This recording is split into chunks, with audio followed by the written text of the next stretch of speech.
Good morning.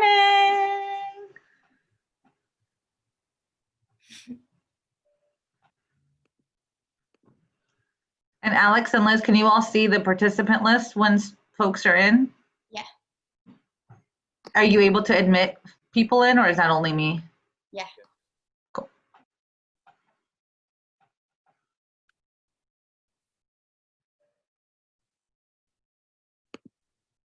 Morning, everyone.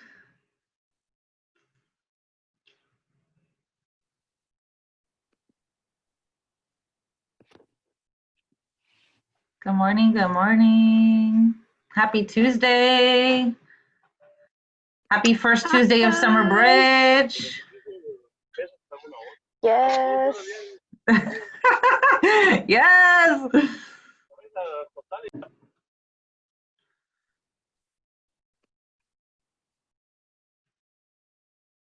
Cool. I love seeing your faces. It's funny, I'm seeing you all. I'm like, this is why we do our job. This is exactly why we're here on a Tuesday in the summer, to support you all, to make sure you all get to graduation. Good morning. Thank you for those who are turning on their cameras. I appreciate connecting your name to your face. We'll wait a few minutes. Maybe like we'll officially start at like 9:05 just to allow folks to get in.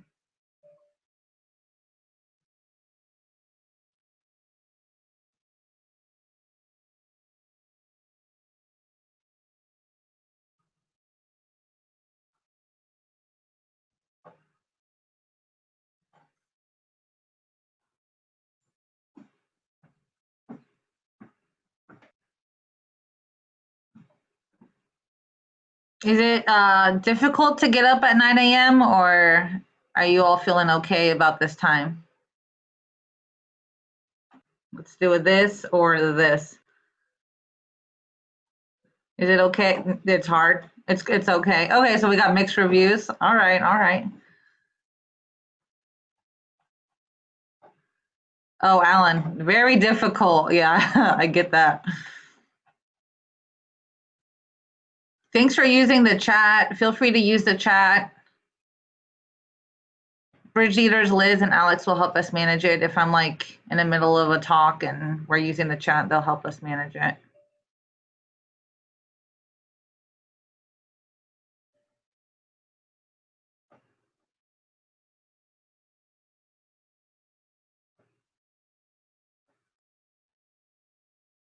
We'll wait maybe one more minute since folks are still chiming in. If you're able to and open to doing this, please turn on your cameras. Hey, Owen.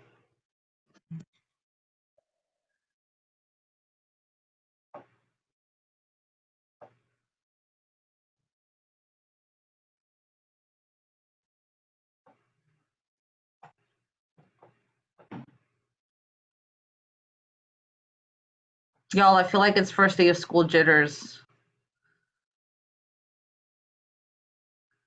Oh, Lynn. Oh, Alan. Oh, got it. Okay. You all can change your name and put like correct pronunciation on there too. Kind of like how Facebook has. Okay, y'all, it's officially 9:05, so I'm thinking we should get started. Good morning. Good morning. I'm really excited to see you all. Welcome to Cohort 1. My name is Zamel, and I will be your Summer Bridge EOP Academic Advisor. I am also going to be your advisor from now until the end of graduation. I look forward to getting to know you. I'm really excited to have this job and be able to help you meet your goals, your academic goals and your personal goals. I know you don't know me yet, but I do want to 100% reassure you that I am fully committed to your education. One of my biggest achievements, I would say, in my life was getting a college education. And I never knew it was going to be possible for me. I went to high school. I was an average high school student. I probably, I don't know, maybe graduated with a 2.5. Like, I did not enjoy high school. I couldn't wait to get out. And I remember working at the local grocery store, and there was somebody from our local newspaper who came by to my check stand. I was a cashier, and they came by to my check stand and they said, did you go to such and such high school?" And I said, "Yeah." And they were like, "We have a lot of pictures of you in our local newspaper room because that day at graduation, we were there and you were probably one of the happiest students to graduate." And I'm like, I was definitely one of the happiest students to graduate. And I still remember that person coming through my check stand and saying that. I never even thought college was a possibility, but I had a high school counselor who like reminded me that I was smart and that I had skills and capabilities. My parents, they didn't speak English. I probably the first time I got a computer was in high school. She had to get me a hand-me-down computer, and she encouraged me to apply and to university. And I decided to go to Sonoma State because it was local. At Sonoma State, I was the commencement speaker of our class. I was president of multiple clubs. I did what Liz and Alex did 3 times. So I was a summer bridge leader, really active on campus. I was the president and peer mentor. I also co-taught a class when I was a senior. I taught an American Multicultural Studies class on Middle Eastern Studies. And I really, really thrived in college. College was probably like the best years of my life. After college, I had the best advisors, and my advisors were actually EOP advisors. So one of my goals is to be that person for you the same way that that academic advisor was for me. I applied to 10 graduate schools, and I don't want to stress you out. We're going to worry about graduate schools when you're a senior in college. But I applied to 10 graduate schools and I got into 8. And at that time, that was like really impressive. And I decided to go to Boston College and I studied social work. And the reason why I studied social work is because it really focuses around social justice. It focuses on removing people out of poverty. It focuses on ensuring that people have equal access to social services. And I wanted to really make a difference because I too, as I've said, like I was the EOP student, so I had to also deal with episodic homelessness as a young youth. I had to deal with parents who didn't know how to speak English. So every time that we moved, I was the one calling PG&E, calling the new landlord, getting things, connected to our new house. I think I had maybe 5 different middle schools, and I moved around a lot. Luckily, in high school, I stayed in the same high school. But I think that changes the way somebody identifies themselves, and it changes the way people see who they are when you're like unable to make friends and you're feeling insecure about what's going on. And then you finally get to college and you have an academic advisor who sees you all the way through. You have somebody who truly believes in you and who you are, somebody who listens, somebody whose office is a safe space, who communicates with you, who sees your value, and they want to help you accomplish your goals, and they don't want any money from you. They don't want anything from you. Their success is your success. And I remember feeling that way about my advisor, and that's how I got into my master's program. In my master's program, I graduated. I had really great grades. I went to Boston College. I earned a master's in social work. I focused on clinical social work, which means I'm really good with one-on-one. So you might see me in a crowd and I look kind of like shy, and it's like you have to come up to me to say hi sometimes at Sonoma State. I'm like, make sure you say hi to me in the quad. Otherwise, I feel like I'm embarrassing you yelling at you in the quad. But so my specialty is really that one-on-one work, which I hope that Liz and Alex can attest to. And my another concentration was global studies. So I actually studied in Hungary, Romania, and Australia during my master's program. actually worked in Australia for a full semester as a social work intern, and I supported immigrants and refugees transitioning into the country. I speak Arabic, so I did a lot of Arabic translation for folks coming into Australia, trying to transition into public housing. After my master's program, I worked for multiple nonprofits. I supported at-risk youth, so youth that have just come out of the prison system, current former foster youth, parenting and pregnant teens, and students with IEPs in high school. So the age group that I worked a lot with was ages 14 to 24. This job opened up at the university about 4 years ago. Ironically, the assigned advisor who was my advisor was retiring, and I ended up picking up all her students 4 years ago. And I would have never thought that I would have an opportunity to like be the person to students of the person who was like that for me. I would have never thought that that would be a possibility in my life. But now that I'm here, I'm really, really grateful. And I feel really special and honored and privileged to be able to do that work because I see the impact of my job every single day.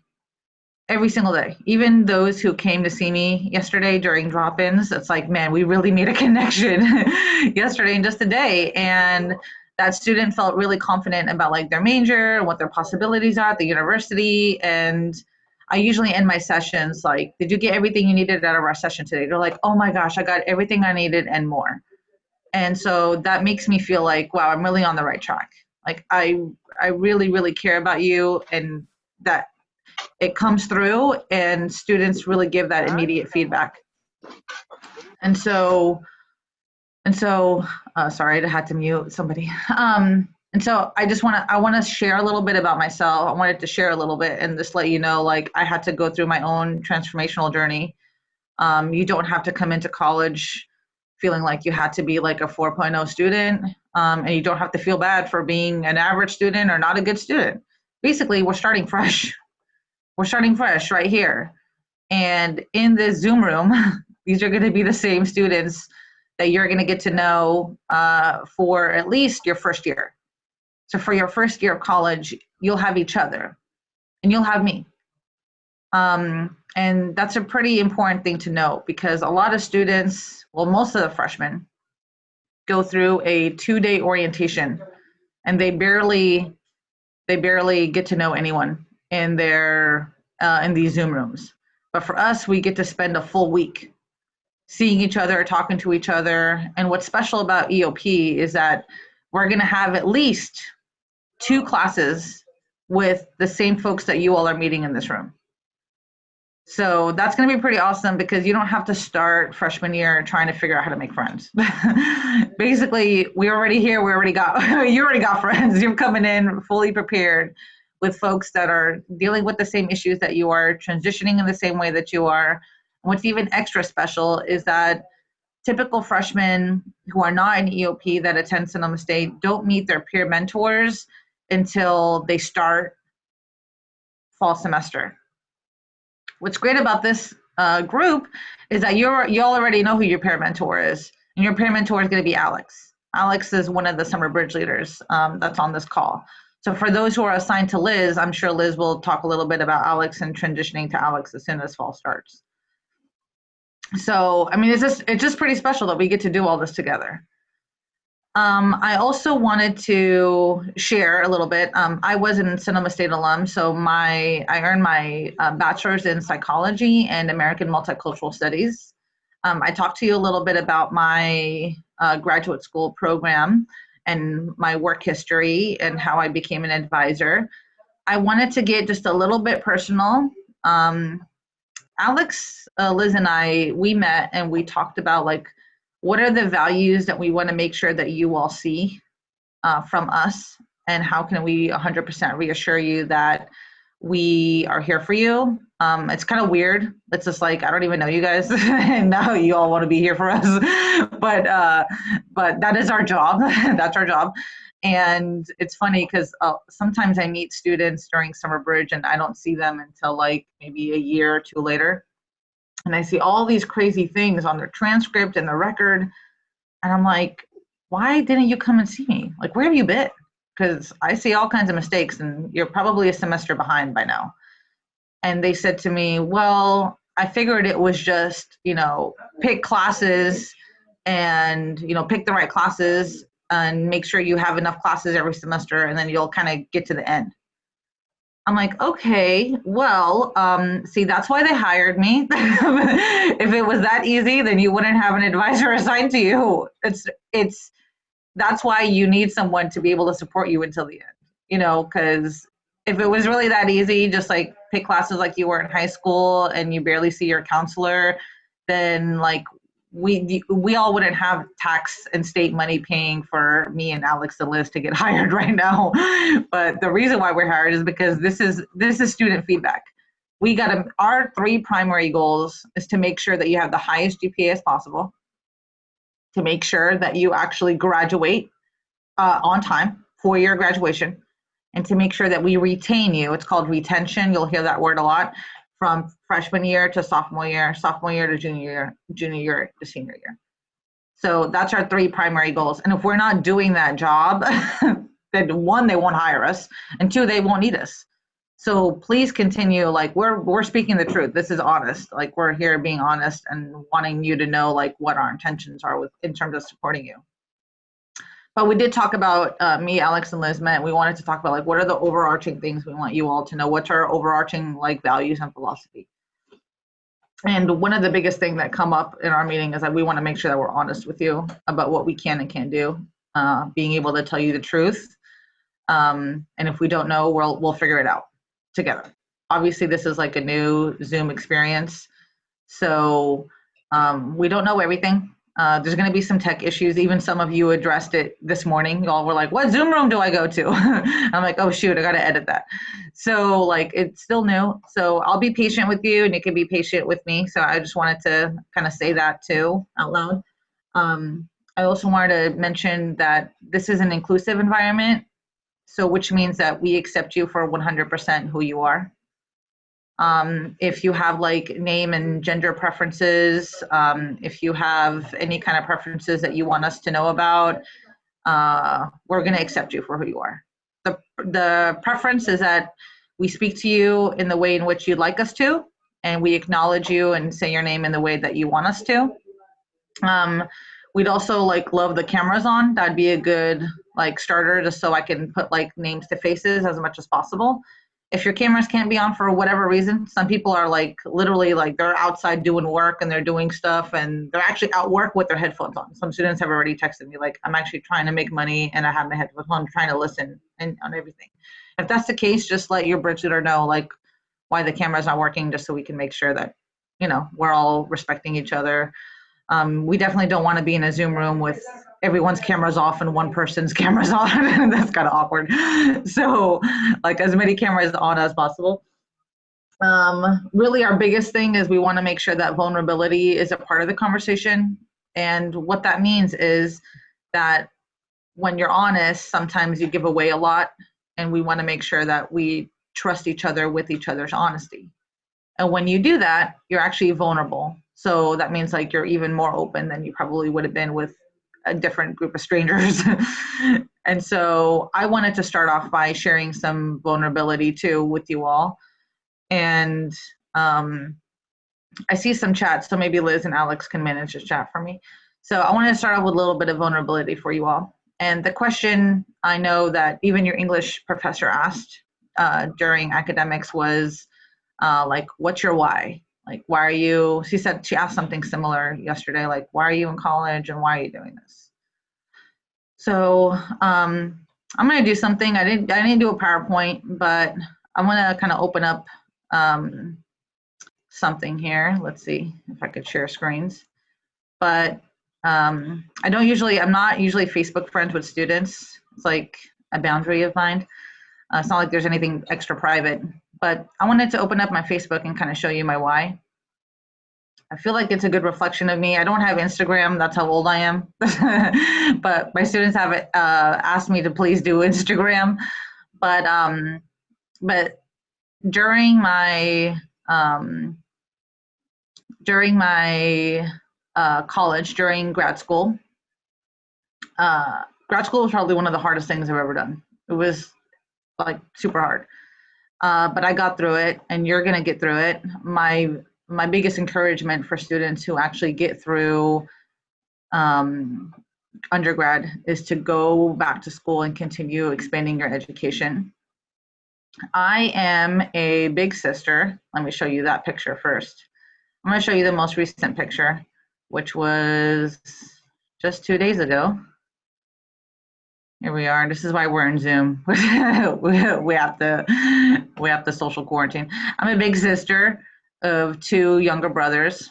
I call these guys my baby brothers. They get really embarrassed, but they're not babies. They're grown men.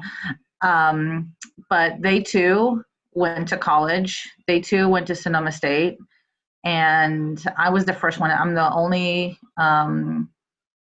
female born in my family, the firstborn. And I think I shared this yesterday during onboarding that my name is Hope. It's Amel, that's how you would pronounce it. So it's kind of Amel. And I'm the firstborn in my family, and they named me Hope because my parents are immigrants and refugees from the Middle East, and they wanted hope for their new future in America.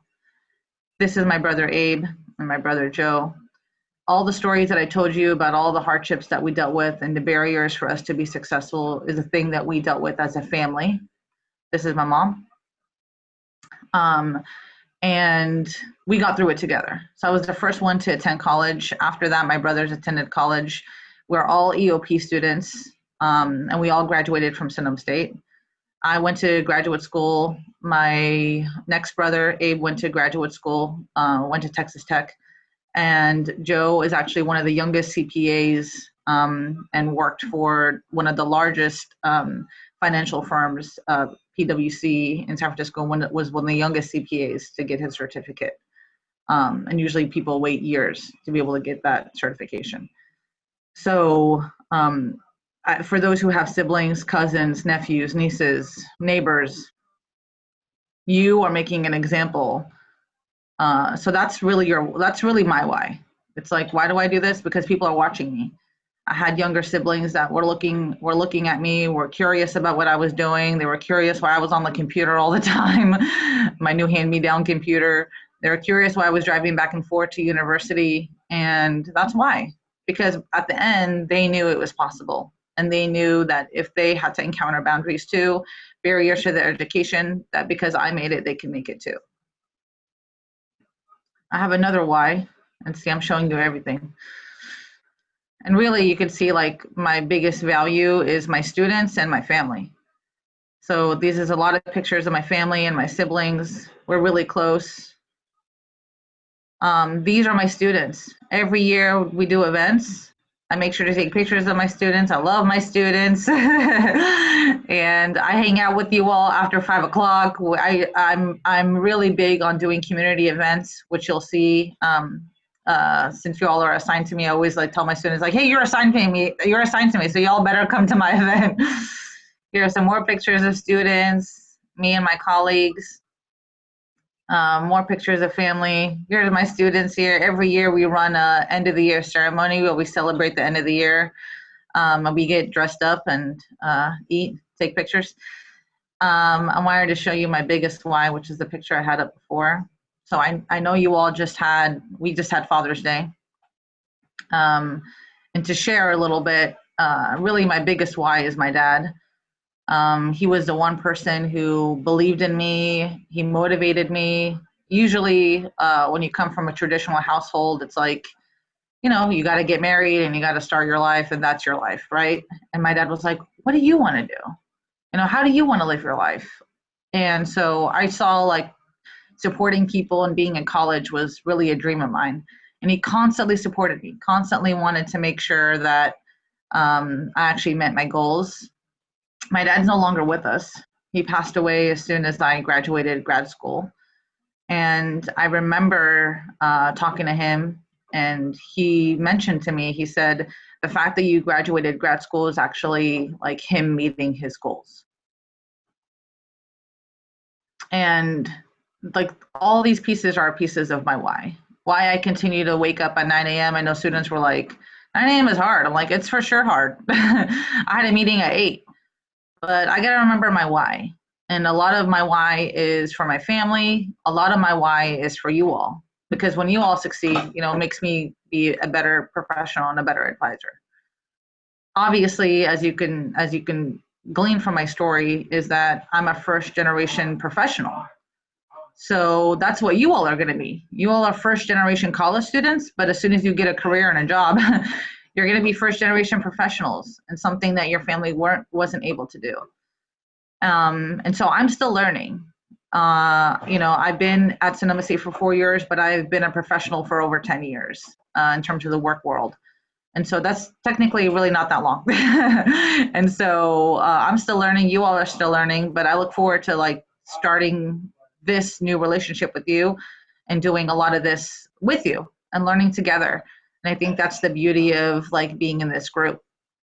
What we're going to technically call this group, that's like the formal name, is that we're called a cohort, which means a body of people. That's all that means. So it's like a body of people. So we're called a cohort. In the cohort, we're split into 2 groups.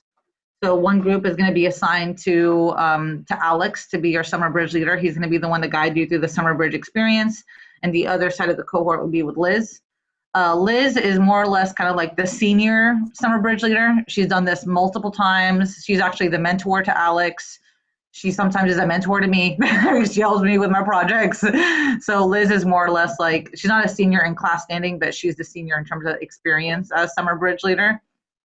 Alex was my student last year, and I'm really excited that he's going to be your summer bridge leader this year. So he went through exactly this experience last year, and he was with me. So he has a lot of insight in terms of how to navigate that relationship between student and me, because he was my student.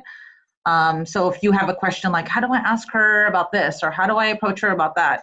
Alex knows, because he's been there, done that with me in my office, many hours in my office. I'm sure he can tell you about the story of all the barriers he encountered last year, actually in the past full year. And every single time there was an issue, he came right to me. We figured it all out. And so I want to clarify those terms. So cohort is this group. We're cohort 1. That's because we're the best. So we're going to be the best by the time we're done with this experience. So I wanted to share a little bit about me. I have some agenda items, but I'm sure like every week we can get through some of the agenda items. I wanted to give the floor over to you all. I hope that was okay, everything I shared. And I hope it was useful to you in terms of getting to know me. I also want to get to know you. So I want to give the floor to you all. I want to play like a name game so I can remember folks' names. I gave you a little bit of story about my name and what it means to my family and me. Some of us have really cool stories that I really want to hear about. Some of us are like, oh yeah, I was named this because my mom saw it on a soap opera. Cool, that sounds cool too. And some of us are like, I have no idea why it was named like this, and that's okay too. So I wanted to play a little name game. We're going to do popcorn style, similar to how we did in English. So somebody picks the next person on the screen. What I'd like us to state is our name and like the meaning behind our name. And if there's no meaning, maybe share like why you do or don't like your name and how you'd prefer us to call you. That way we'll see your picture and we'll put your picture with your name together as a group.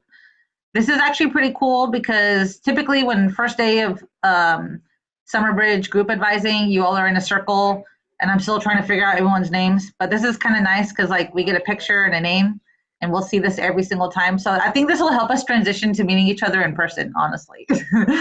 But I want to pass the mic over to Liz to start off the game.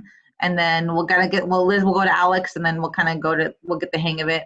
But basically our name, the history behind our name, or if there's no history, maybe talk about why you do or don't like your name and how you'd like us to interact with you. Like, what's your preferred name? So I'll go on mute now and I'll pass it on to Liz.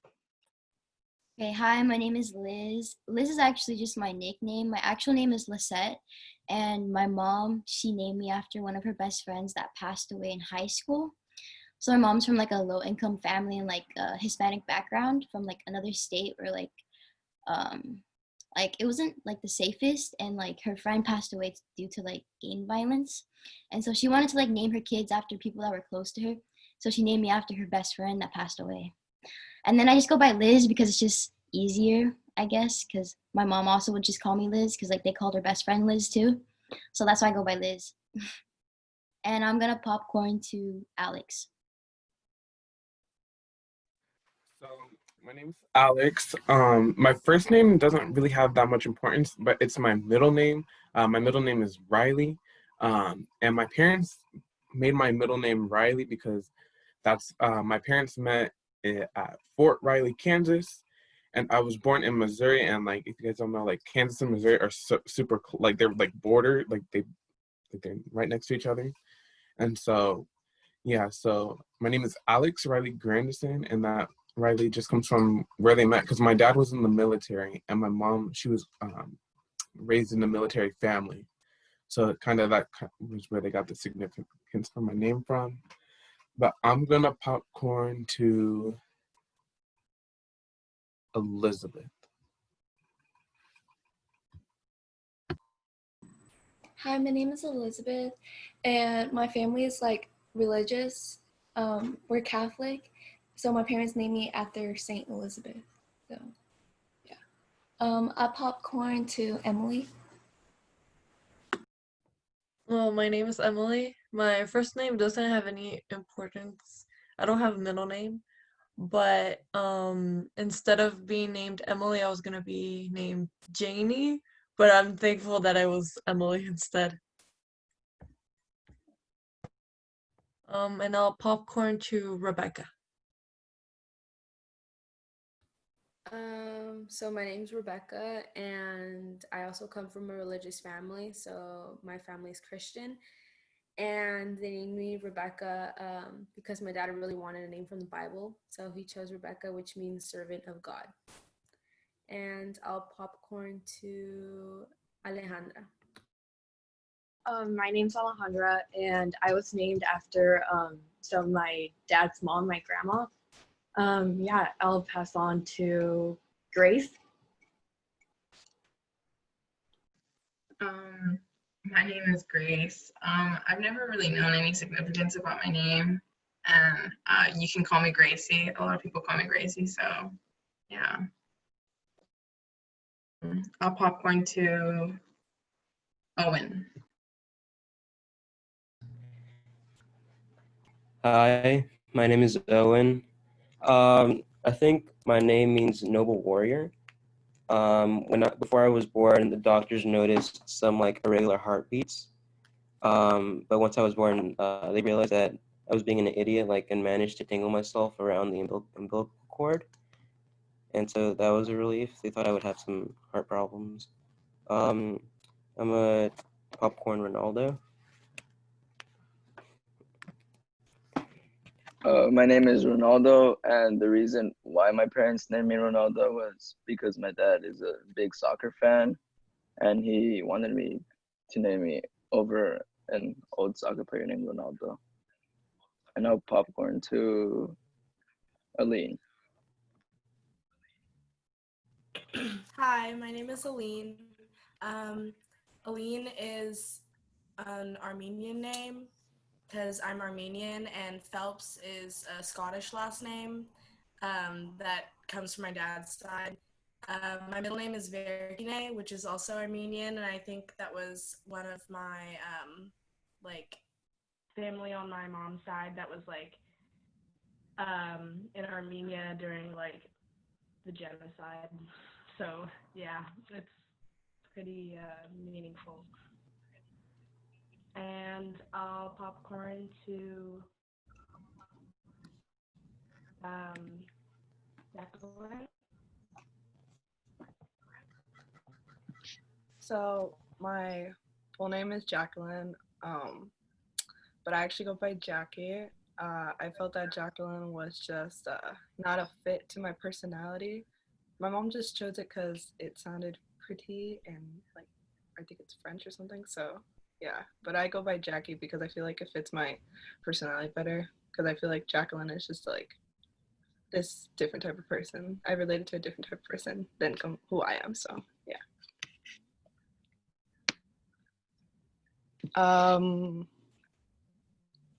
Haley.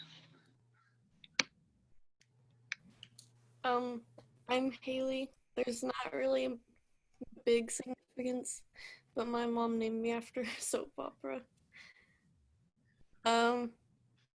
Antonio? My name is Antonio. I don't think there's a significance as to why my parents named me that, but I go by Tony just because it's easier than just saying Antonio. Uh, I think since my last name is Romo, and there's a ex quarterback from the Cowboys, Dallas Cowboys, so I just think that's pretty cool. And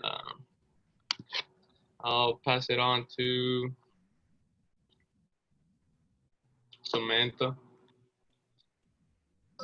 Hi guys, my name is Samantha, and I'm named after a kid my grandma used to babysit, and everybody usually calls me Sam or Sammy.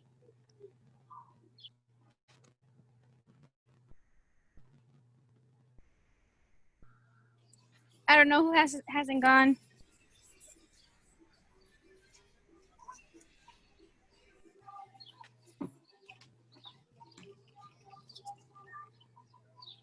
Has Jennifer gone? Oh, no, I haven't. So I'm Jennifer. There's no meaning behind my name at all. My siblings actually picked my name. I think my parents were over just picking a name, so they let them decide. But yeah. I'm sorry if I pronounce your name wrong, but Crescencia? No, you got it right. Right. My name is Crescencia. I used to go by Lupe, but Crescencia is my first given name, and I wanted to start going by that in college. And Crescencia comes from my great grandma on my mom's side, so that's where that name came from. I don't know how else it's like different or special. I've never heard the name before though, so I chose to go by that name in college. And I don't know if there's anyone left. Me, I haven't gone. Is that okay? Hi everyone. If you guys can hear like random music and voices, it's because I'm at work. Monday. Okay. So my name is Erica, and this is kind of a long, complicated story. So my family is religious, and they, like all my other siblings, are named after like religious figures and saints. So that's kind of where everybody else's name came from. But like sometime when I was born, my dad was really into watching this novela, and he really liked this one actress named Erica. And he's like, if you name our next child, I'll name this child Erica. He made a deal with my mom, and that's how I was named Erica.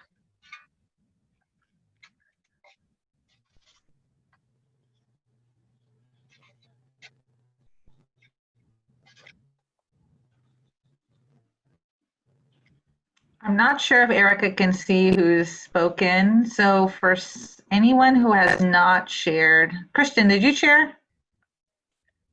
No, I have not. Okay, cool. And then maybe pass it on to the person who has not shared. I think there might be one other person, but go ahead.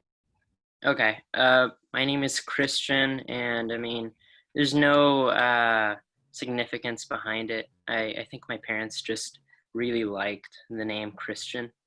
And I just barely got here, so I don't know who else hasn't gone. I haven't gone. My Wi-Fi keeps glitching, so I don't know if it's glitchy on your side too, but my name is Elsie. My parents said that it comes from both their names, but I don't get how that makes sense because my mom's name is Araceli and my dad's name is Carlos. But I know it's spelled differently, and since kindergarten, people have just called me Elsie, so that's why I go by Elsie.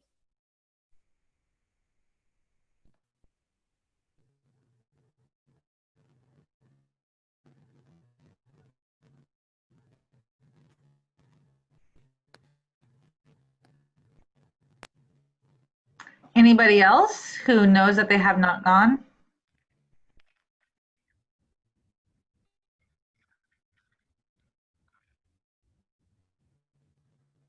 Cool.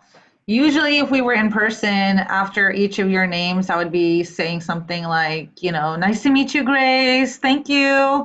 And then I'd like help pass it on to the next person, but I couldn't interrupt. So Zoom, I feel like there's like new Zoom etiquette that I'm trying to learn. And I'm sure as we continue to meet in our classes and continue to meet with each other, there's going to be like new Zoom etiquettes that we'll like establish together. One of the things that I just want to put right off the bat is that I really appreciate the camera on. Like that's like something that would mean a lot to me. And so, and I think would mean a lot to each other. So as much as possible, we can do cameras on. Again, if there's any reason why you shouldn't, because some of you have already talked to me and said like, I'm literally at work right now, like, and they allowed me to put in the headphones. Totally good, all good. As long as I get to see your face during one-on-ones or some other time, that's all good for me. So that's one of the things that we want to make sure that like cameras on as much as possible, especially during advising sessions, because we get kind of intimate here. And I really appreciate everyone sharing their stories, the funny stories and the the serious religious stories and the really meaningful stories too. And we'll play some games here and there, and we'll continue that vibe going with each other. Hopefully today was like a good start to like building the vibe. So cameras on for sure. Now, when we speak, usually we want to give each other like maybe like a 3-second delay, so we're not like overcrowding each other. So I wanted to make sure that we know that. So once we start doing engaging conversations, we're not like, like the whole time, like, do you talk? Do I talk? I don't know what to do. And we're all trying to be extra polite. So let's just like, let's just, we'll say what we need to say, and then we'll kind of pause for a second, see if anything comes up, and then we'll allow the next person, whoever wants to talk, me or Liz or Alex or anyone in the group, anyone in the Zoom who wants to chime in and say anything. So we'll give each other like a little bit of grace, like we'll just count to two deep breaths, and we'll go on to the next person. So I wanted to kind of put that out there for Zoom etiquette. I also don't mind the chat. So like keep the chat going. If somebody says something and you're like, man, I really want to clap right now. I really want to say kudos. I really want to say thank you. Liven it up. Let's do it, because Liz and Alex know exactly how to manage the chat. Something you all want to say, you totally agree with something, go for it. Say hi. I also wanted to let you know too that this cohort is approximately 25-ish people, but in the call right now we've got like 21 people, which means some folks have called in either absent or they have a situation and they're gonna watch the videos later. So I wanted to let you know that a lot of these sessions are going to be recorded.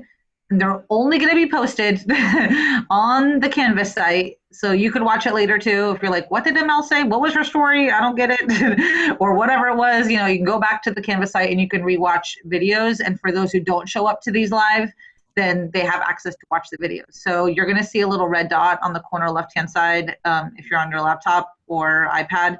You might see it too if you're on a phone, but basically just letting you know that it's going to be recorded. You don't have to do any extra picture taking, any extra recording, any extra anything. We want to respect folks' privacy. This is not going to be like posted up on YouTube live for everyone to see. So it's just going to be posted on the Canvas page so we can all see it. So just wanted to let you all know it's going to be recorded. Another thing I wanted to mention too is that there's like a little reaction button. It's on, if you're on your computer, if you go to the bottom of the screen, like right here, it has like a smiley face with a plus sign. There's two reactions. There's like a thumbs up and a clap reaction. So we tried to make those settings on there. Yeah, there you go. Erica, look, she's clapping for me. So thank you.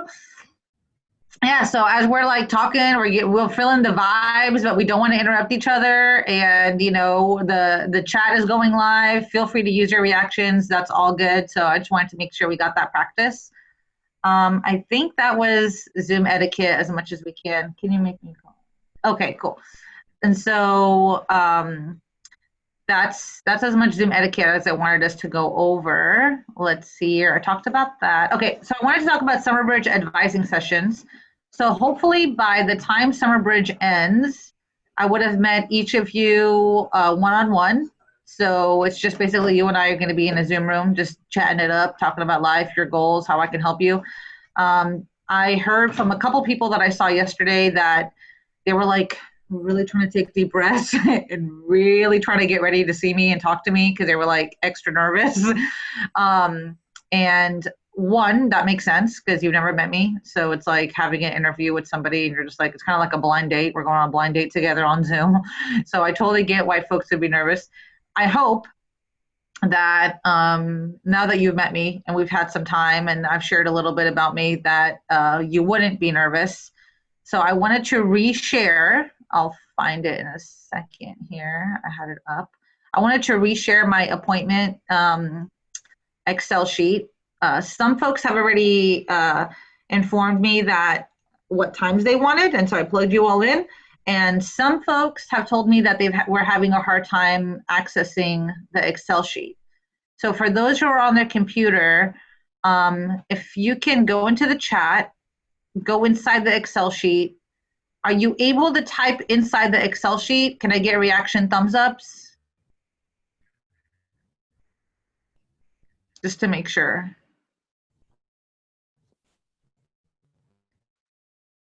Cool. So you're able to type directly inside the Excel sheet. Okay, awesome. So every day, thank you, Jacqueline. Every day, I'm assuming Jacqueline is speaking on behalf of everyone.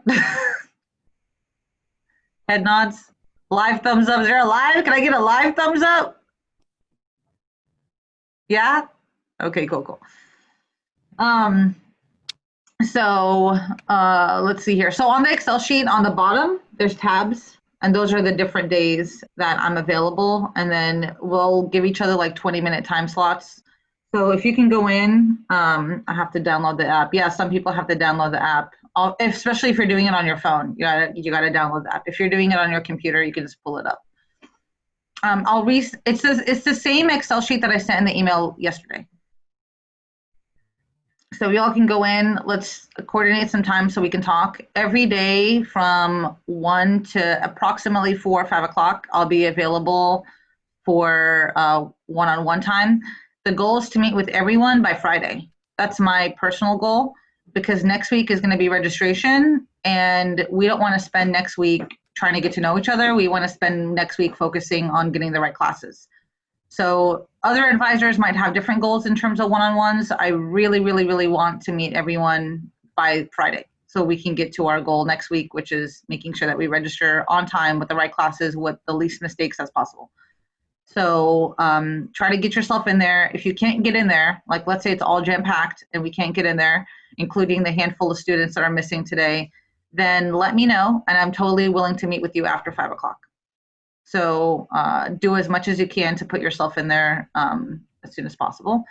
The Zoom ID to get into my drop-ins is different than this ID.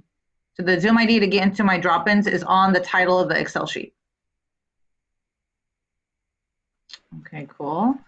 Let me make sure I didn't miss anything else. There is a first year EOP. They're calling it an agreement. I want to show you what it looks like. It's fairly straightforward. It's name ID. Basically what this says is I'm going to commit something to you. So I talked to you a little bit about my commitment. So in my commitment, I'm going to make sure that I follow all academic policies and procedures to get you to your on-time graduation. I'm going to make some referrals. So if I can't do it, I'm going to figure out how to get it done for you. I'm going to help you figure out all the requirements that you need I'm going to help you declare your major or your minor, and I will explain all that to you. I'm going to help remove any barriers to finances that you have. So a part of that you're going to get done during summer bridge. And a part of that you and I just have to work out in terms of like one-on-one time. And any kind of difficulty in terms of understanding how to navigate college, that's my commitment to you. Your commitment to me is to make sure that you like give me your updated cell number, updated email, so I can get connected with you when we need to talk. Make sure that you check your Sonoma State account at least once a day. Like I have students that I send literally the same email once a week for a month, every Monday for a month, so we can get ready for this thing. And then they tell me, well, I never got that email. Well, no, it's just that you never checked your email. So just make sure you check your email, one time a day, at least one time a day. We ask that you meet with your EOP advisor at least 3 times for your first semester. It's like super important because there's a bunch of financial aid deadlines, there's a bunch of registration deadlines, and there's a bunch of events that help transition students into freshman year. So we want to meet with you at least 3 times. What we're going to do to ensure that happens is we're breaking up your EOP grant into 2 different disbursements. So you get up to like $1,000 for being an EOP, and we supplement your financial aid. And so the hope is that we're going to break those up into 2 segments. So you see us 1 time, we'll give you the first half of the grant. You see us 3 times, we'll give you the second half of the grant. Basically, I'm paying you just so you could talk to me. So we want to see you at least 3 times. Usually after freshman year, you see us once a semester or as many times as you want. Some students come and see me every week, and that's all good for me. You want to make sure that you're on time for graduation, so at least 12 units a semester. And if you end up getting a C- or below or end up on probation, just make sure that we chat. So I want you all to read this. I'll send it over in an email, but I want us to read it, sign it, and we'll get it sent to you in an email. But I just want to go over it so you're not surprised about the contract that we have. So I wanted to go over that just briefly. And I think that's as much as I wanted to say. Remember, we have cultural affinity groups we'll be meeting today at 1. Yesterday, we had the Native American and Indigenous student group. Yesterday, they met at 1. So I wanted to make brief announcements about that. And I'll take a pause and take any questions.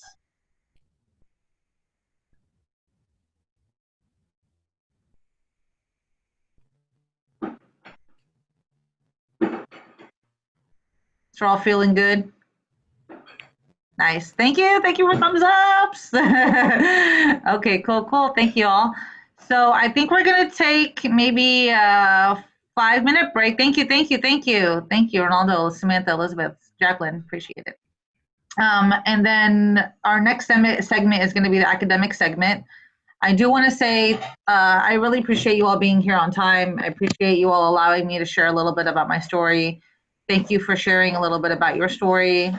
Thanks for being patient with the boring announcements. We gotta get through the announcements to get to the good stuff. But I'm excited to get to know you, and I look forward to our one-on-ones. I'll let you all go to take a little break, and make sure you come back to see Kyle. Kyle's on the Zoom right now, and he's looking forward to catching you at 10 o'clock. All right, y'all. See you tomorrow.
Good morning.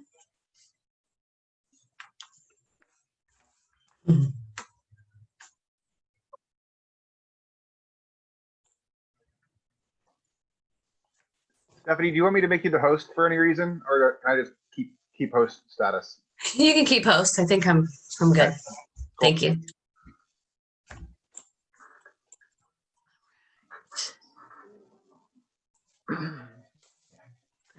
I'll give everybody a minute or two to get in here, and then we're just going to jump right in. But if I could have you all be able to see your chat, that'll be. I'm going to use that for just a minute after we hear from everyone.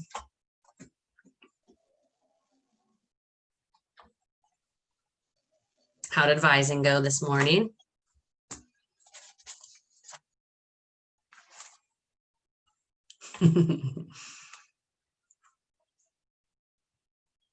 Good. Okay.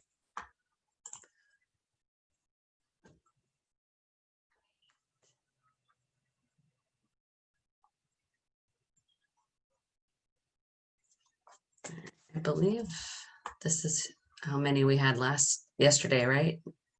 Professor Kyle?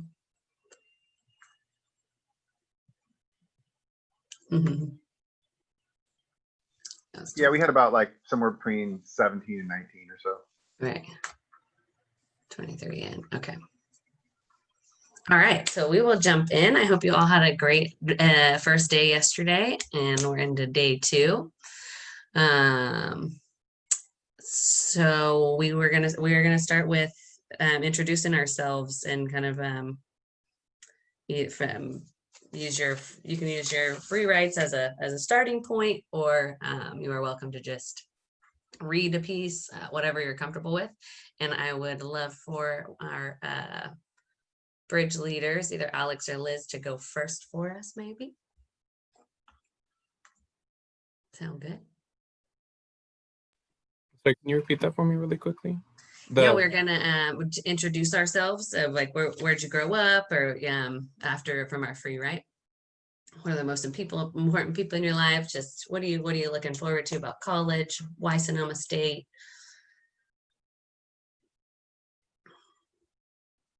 I think if you're talking, Alex, you're muted. There we go. It's okay. So my name is Alex. The most important people in my life right now are my parents and my siblings, because they're kind of the reason why I chose to go to college, because I just wanted to get into a career that I can be successful in and help support them like they've supported me. I've chosen Sonoma State for the university I wanted to go to just because I love the campus. It has programs that are helping me grow as a person and grow my academics. I was born and slightly raised in St. Louis, Missouri, but I've moved back and forth from Missouri to California. I live in Sacramento County right now, and yeah, that's me. Thanks, Alex. I can popcorn to Liz. So I'm from Monterey County. I'm originally from Salinas, and then I've lived in like every little city almost in Monterey County, so like Seaside, Marina, Monterey, and Salinas. I'm from a place like basically full of like diversity and acceptance. What else? The most important people to me in my life right now is my brother. He's like my kid, kind of, I guess I would say, because like I've adopted him and he lives with me. Some other important people to me is my sorority sisters and my students, my past summer bridge group that I was a part of, and my friends out here in Sonoma and back home. My favorite subject is math from high school. What does coming to college mean to me? It means having a chance to build a better life for not only myself, but my brother and my family, to like set an example for him, especially. To like show him that like no matter what you go through in life, like you can always succeed no matter where you're from. Some classes I'm super excited for is like taking major classes this year for my major. And what does education mean to me? Education means knowledge and a chance to make connections. It also means like up from these connections is like creating better experiences that I can like look back at and be proud of. And do you want me to popcorn to one of the students? Yes, maybe choose one real quick, but I want to just touch base with, I know where you've probably done some introductions and they can feel long and like, you know, you've already done this before, but I think that it's especially important, not just for your cohort for summer bridge, but we may have the opportunity to be in the same English class and really any class. And, you know, the part of the benefit of college is getting to know other people from different walks of life and getting the chance to feel comfortable with one another, I think is a, sorry if you can hear my child, is a it's a great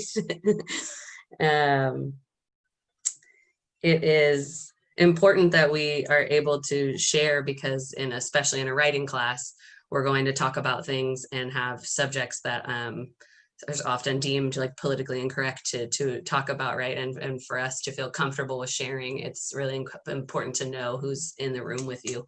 And we just are able to learn from each other that way. So I just wanted to say that before we go through and listen. But yes, so Liz, take it away, popcorn, whoever you'd like. Okay, I'm gonna popcorn to Rebecca. Okay, so hi, my name's Rebecca, and I was born in Santa Barbara, California. The most important people in my life are my friends and my family, and I chose Sonoma because I kind of wanted to get away from Santa Barbara, just kind of like do my own thing for a while. And I really like the campus, and I don't know, being a part of the EOP program was something very important to me, and being accepted, like, it made me like choose Sonoma even more, because I was like indecisive of two schools that I wanted to go to, Sonoma and another one. And like, I guess I felt like how that I was going to be helped, and there was going to be like a form of family. So yeah. And I'll popcorn to Jackie.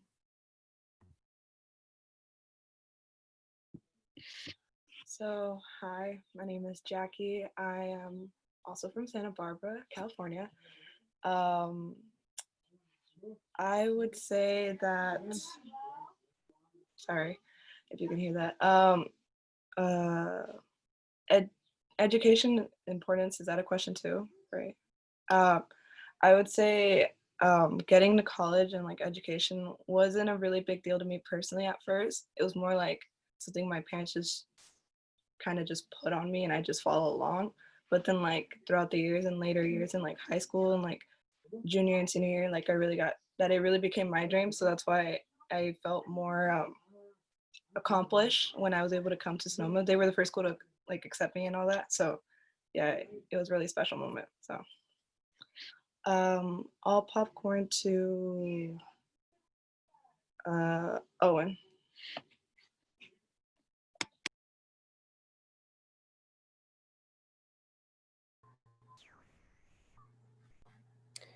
Hi, my name is Owen.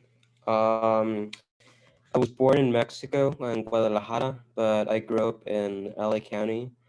And only recently, my sophomore year of high school, I moved to Marin County. I mean, I love swimming, mountain biking, and I really like to draw.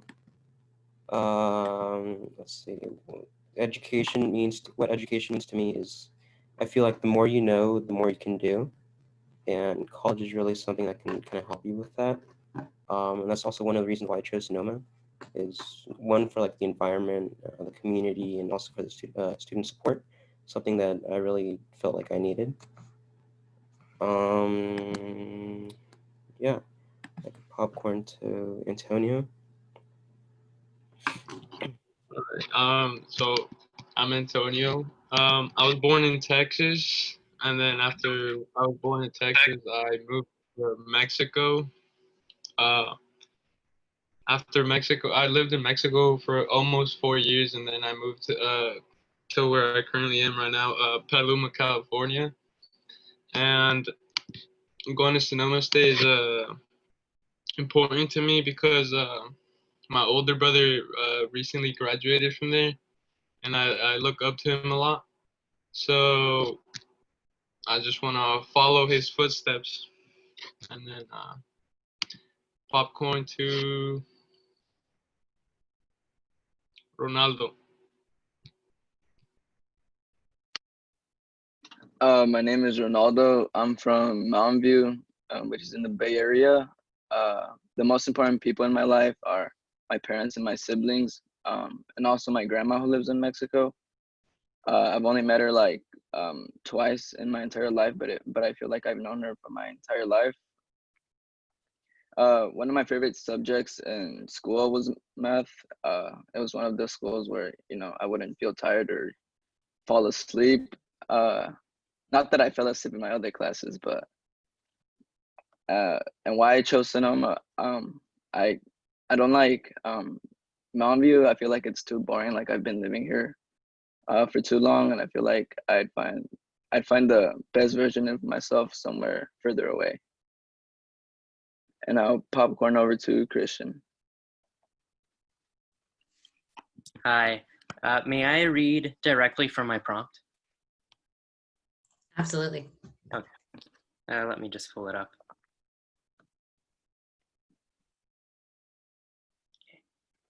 My name is Christian Quintero, obviously.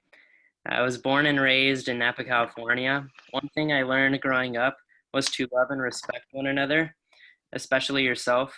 For that reason alone, I was and am certain that I want to pursue my dream of becoming a doctor, preferably a pediatrician or general surgeon. To explain, I would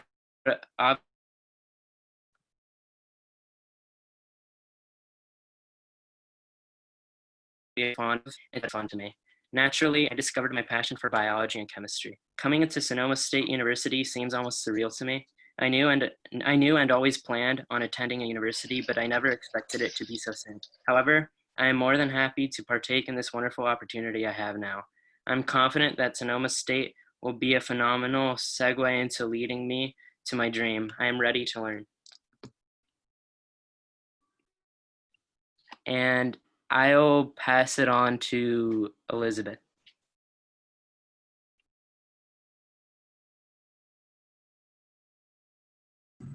Hi, my name is Elizabeth, and I'm from Sacramento, California. The most important the most important person in my life is my family because they've always been there for me. And the reason why I choose Sonoma to go here was at first I was planning to go to community college to save money, but then I got recruited to run like both cross country and track. So I saw like an opportunity to go to a university. So I did that, and yeah. A popcorn to Haley. Let me just pull it up real quick.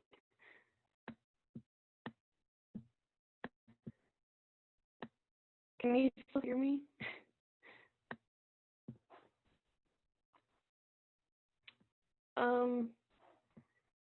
I'm from Ukiah, California, but I now live in Lake County. Most important people in my life are my family, friends, and my boyfriend. One thing I love to do is to play trombone. I've been playing since like middle school, and music is like my passion. I even got the opportunity to perform in Disneyland one time, which was pretty cool. My favorite subjects in high school were jazz band, concert band, recording technology, biology, and chemistry. I chose Sonoma State because it's close to home and I really like the campus.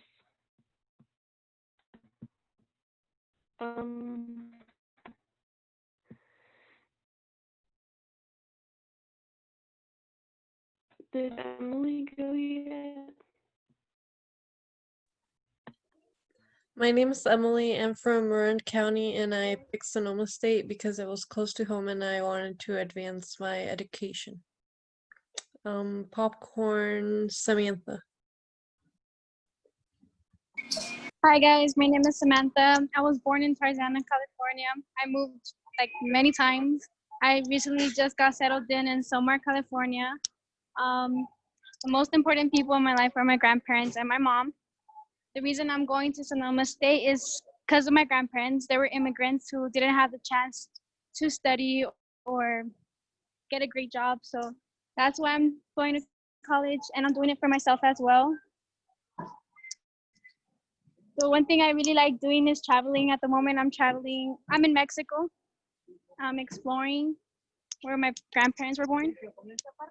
One of my favorite things to do is roller skate and hiking. I'm so excited to be attending Sonoma State. I'm excited to take biology, English, and science classes. And that's pretty much it.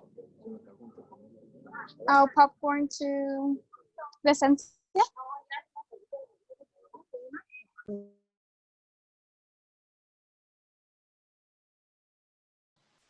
Okay. My name is Crescencia. I'm from Olivers, California. It's about an hour away from Sacramento, and it's a really small town. The two most important people to me are my mom and my dad, and my two sisters. I'm doing it for them and my future and their future as well. Education to me is an investment in my future and my happiness. And I really love to listen to music. I listen to it all the time, most of my day, and my favorite artist is The Weeknd. And I'll call on, has Jennifer went? Okay. Well, I'm Jennifer. I'm from Sonoma. I chose Sonoma State because it's close to home. It's a driving distance. And this year I wanted to stay home, or these 4 years I wanted to stay here because my sister got pregnant and I wanted to be part of that. And I was originally going to go to San Marcos, but Sonoma State was one of the last schools to accept me. So I was planning to go to SoCal, but I was really excited that I got accepted last minute, or they told me last minute. And I'm really close to my family, so I'm doing it for them. Oh, and I picked Destiny. Hi, my name is Destiny. I'm from Lancaster, California. I graduated from Antelope Valley High School, and my favorite subjects were math and science. And my favorite hobby is painting. And I chose Sonoma State because it's a whole new environment and holds many chances to outreach my goals. And I hope I'm excited to participate in classes, and hopefully there's a sign language class or a different language. And that's it. Did everyone already go? I think so. I haven't gone, I can go. So my parents and my younger brother are the most important people in my life. They've influenced my education since the very beginning. I love that Sonoma State has a strong support system, and I will be able to create strong bonds with like my professors and classmates because of being a smaller campus.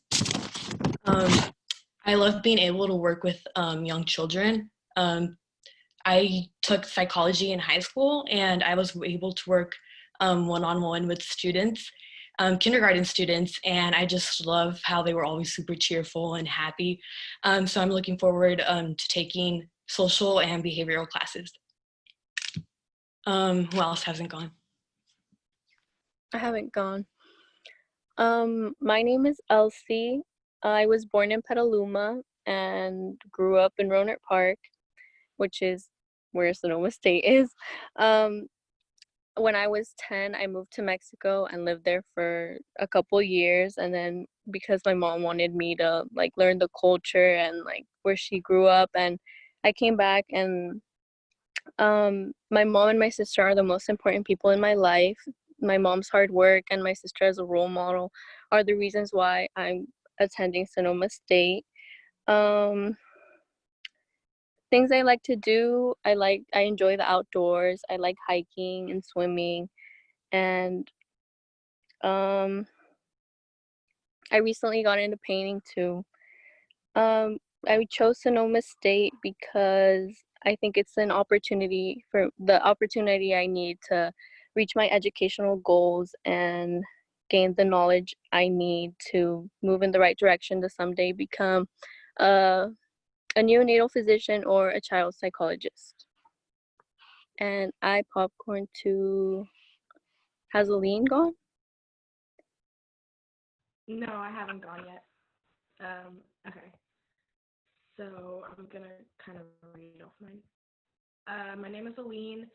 I've lived in Alameda, California for my entire life.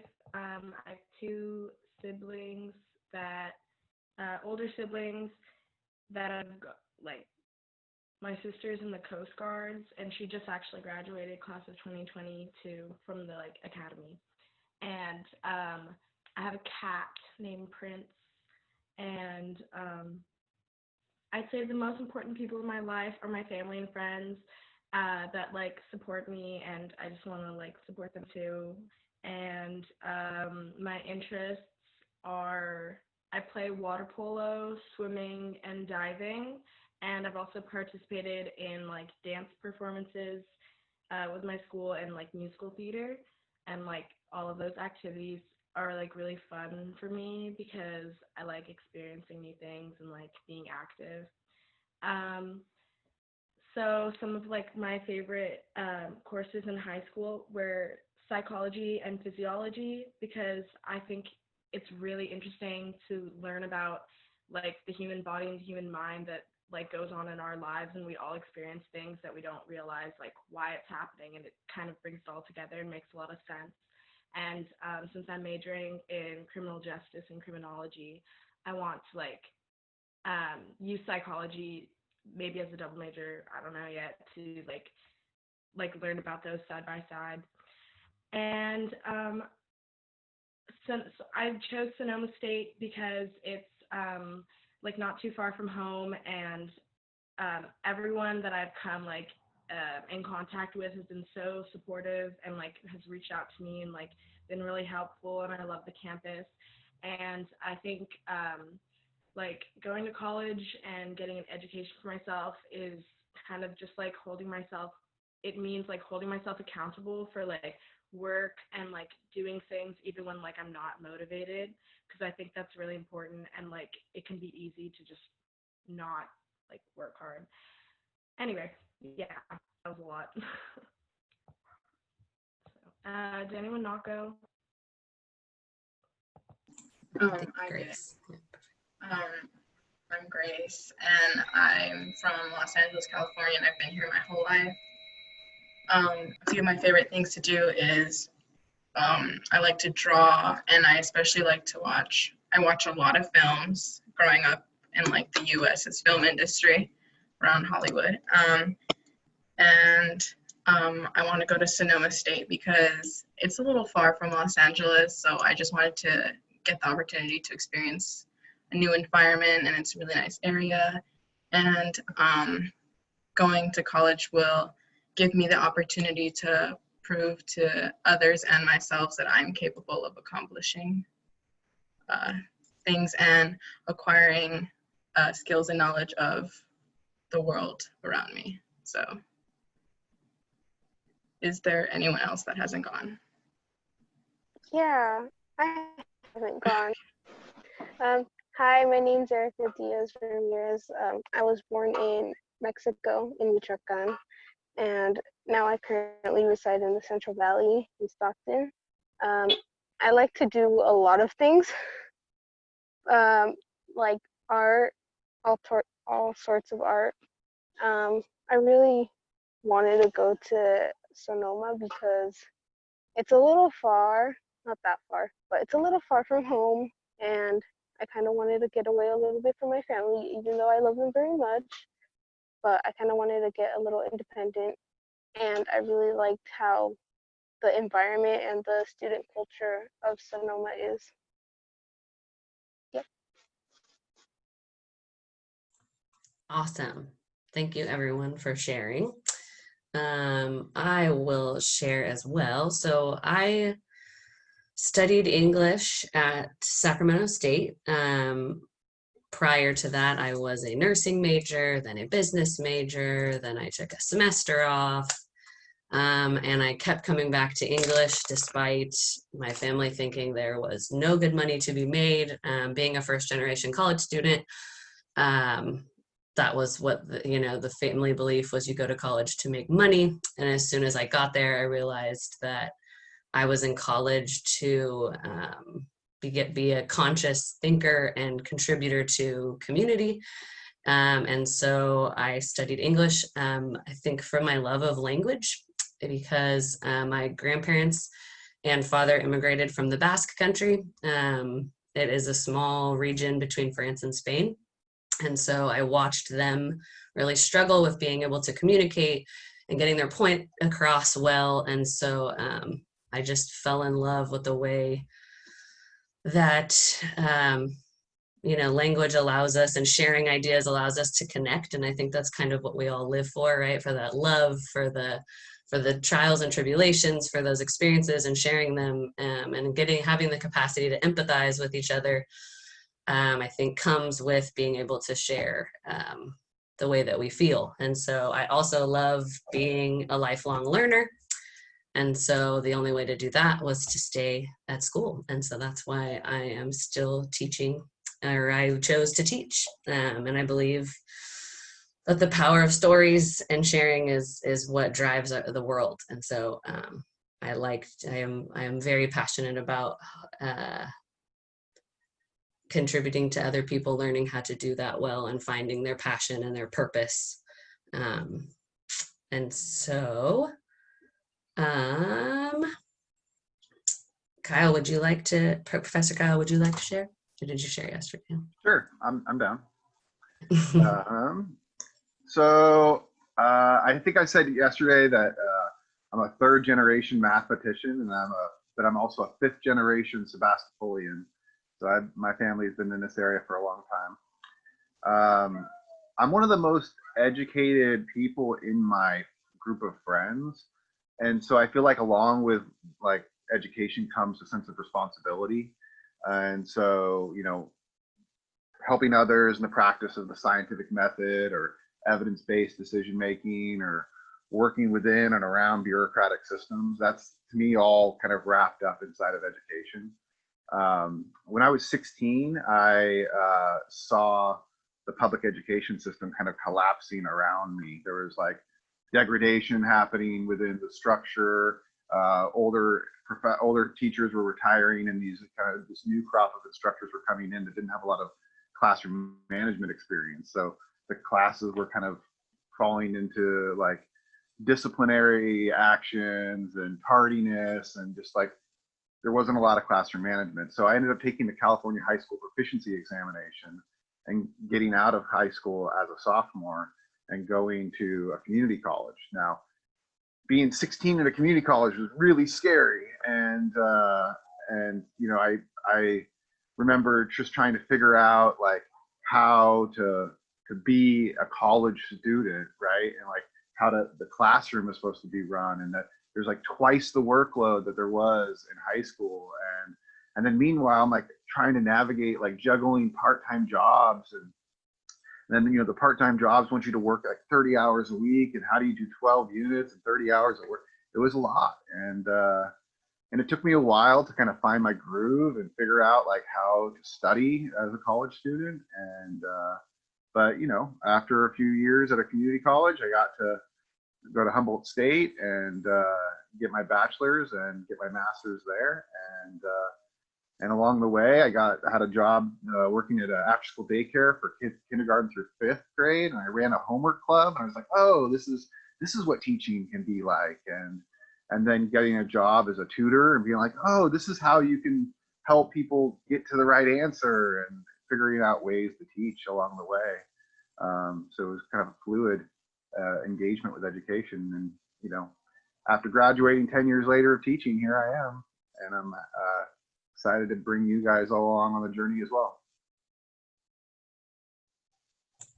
Yay, thank you for that. That is like a perfect segue for, I'm going to give you just a quick rundown of what's next. So there is, how many people have heard of annotating? Speaking of being unfamiliar with how to study, right? And the ways of navigating the workload of college, right? So if in your chat, if you know what annotating is, can you put in a couple examples of what it might, what it looks like to annotate, or what it means?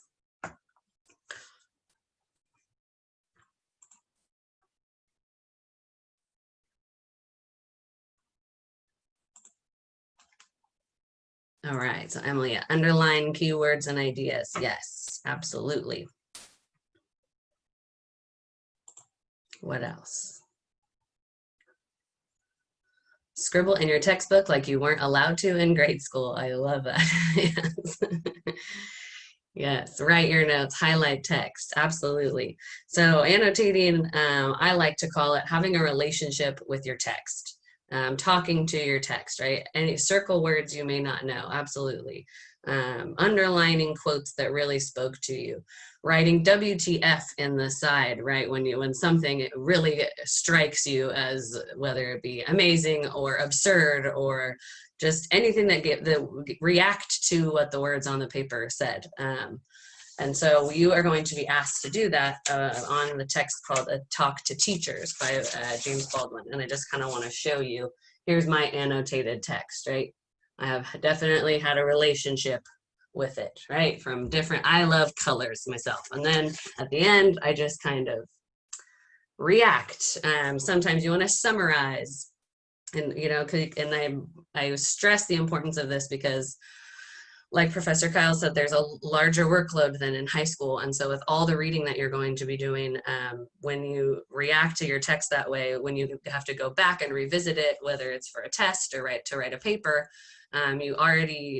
you can look back at what you've had to say to it, because it's a lot of information to attempt to remember, right? Because you want a place to start.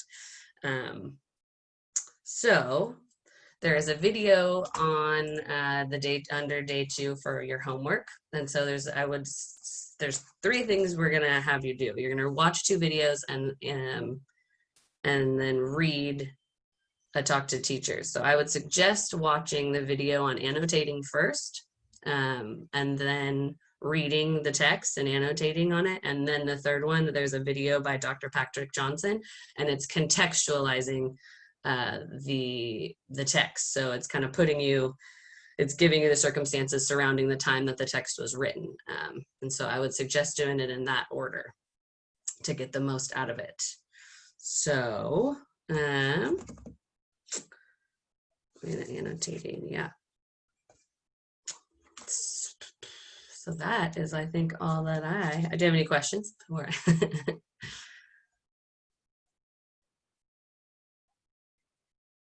Any questions for me?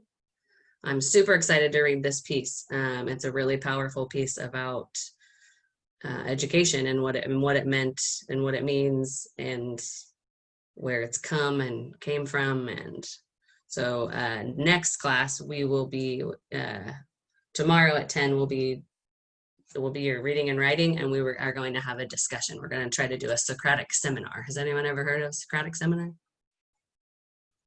Yeah. How do we feel about them? Can I get some thumbs ups? I love Socratic seminars, right? This is where the good stuff happens.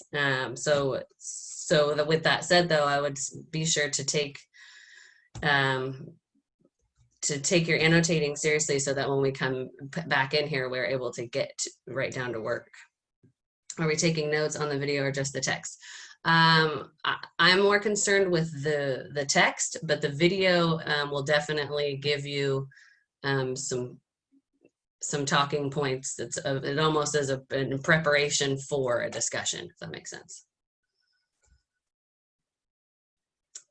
And so the way that our discussion will start, just since I have a few more minutes, we'll come in and I'll do the same with the chat, and I'll ask you to put in any reactions or questions on the chat, and then we will popcorn around, and our Summer Bridge leaders have volunteered to be our discussion leader. So they will popcorn and keep you in order of who's ready to speak, or they will call on you if we haven't heard from you. And that is how that will go. Will we turn in annotations? Yes, I believe there's a place on Canvas to turn in your writing notes. Let me double check real fast. Good question. Yes, reading and writing. So it's called Reading and Writing Discussion Preparation. So don't feel obligated though to regurgitate. I mean, if you print it out and have something like this, right? Maybe in the part that you submit online, it maybe will be questions that you will plan to put into the chat. Does that sound good? And you may be annotating online, which I know there's some cool features on different apps and different things that you can use that way as well. So don't feel obligated to have to print it out. I just personally like to hold my text and read it and feel like it's right here with me. I'm old fashioned. Will sound good? Any other questions? No? Sweet. Yeah, give me some thumbs up if we're all clear and good to go.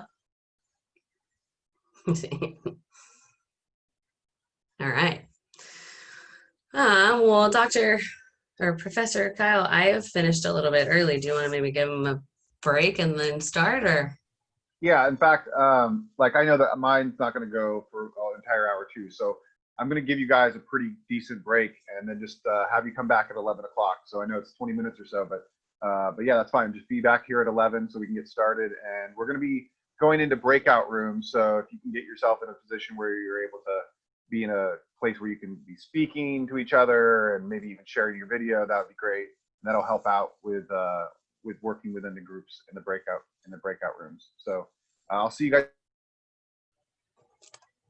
back here at 11 o'clock. Awesome. Yep. And Alex said you can mute your screens instead of leaving the meeting so we can keep it open so they can get right back in.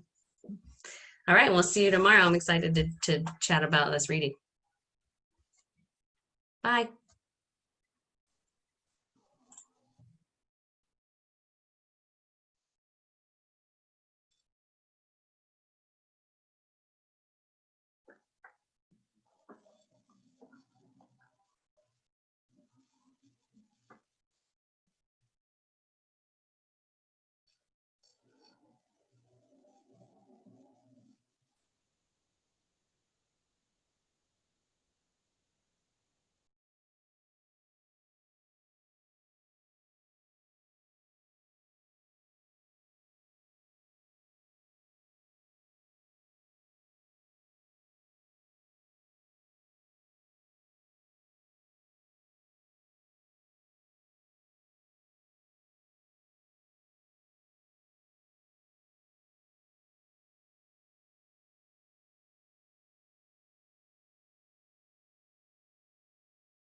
All right, everybody's making their way back in. That's good. Give a couple moments just for everyone to do it, and then we'll get started.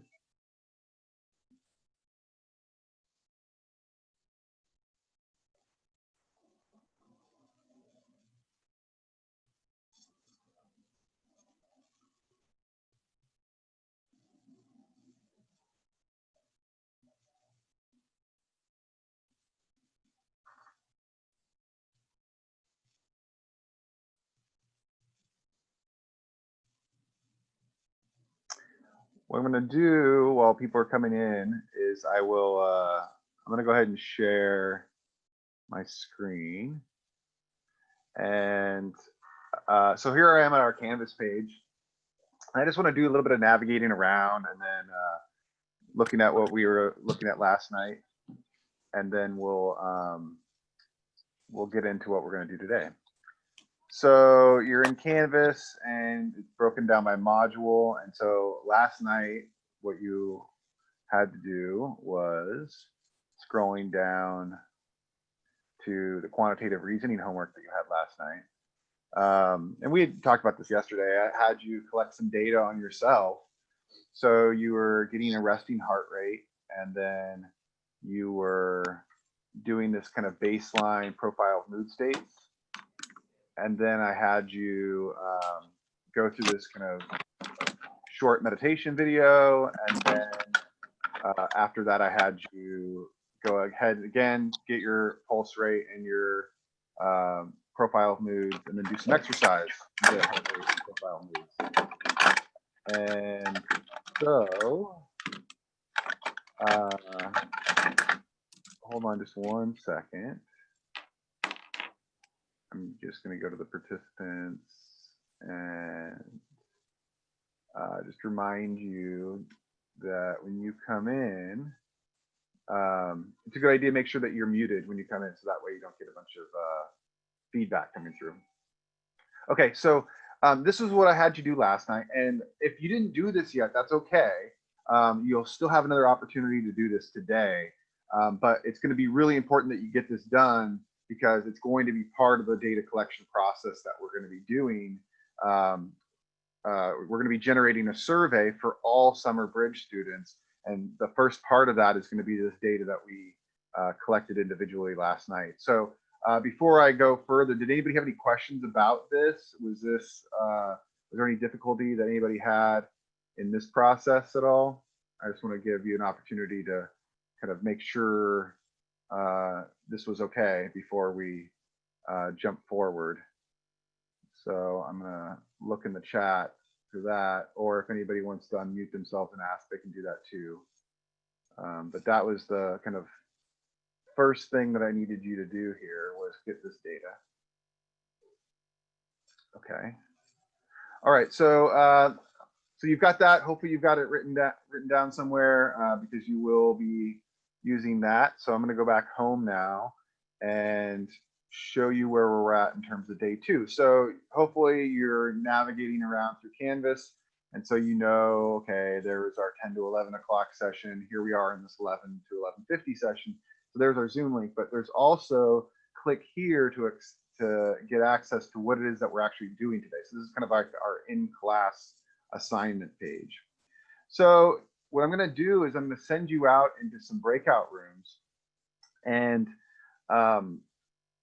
last night I had you collect some data on yourself, but what I want you to do in these breakout rooms after introducing yourself to each other is to come up with some other questions that we might like to ask everyone that's in the Summer Bridge program.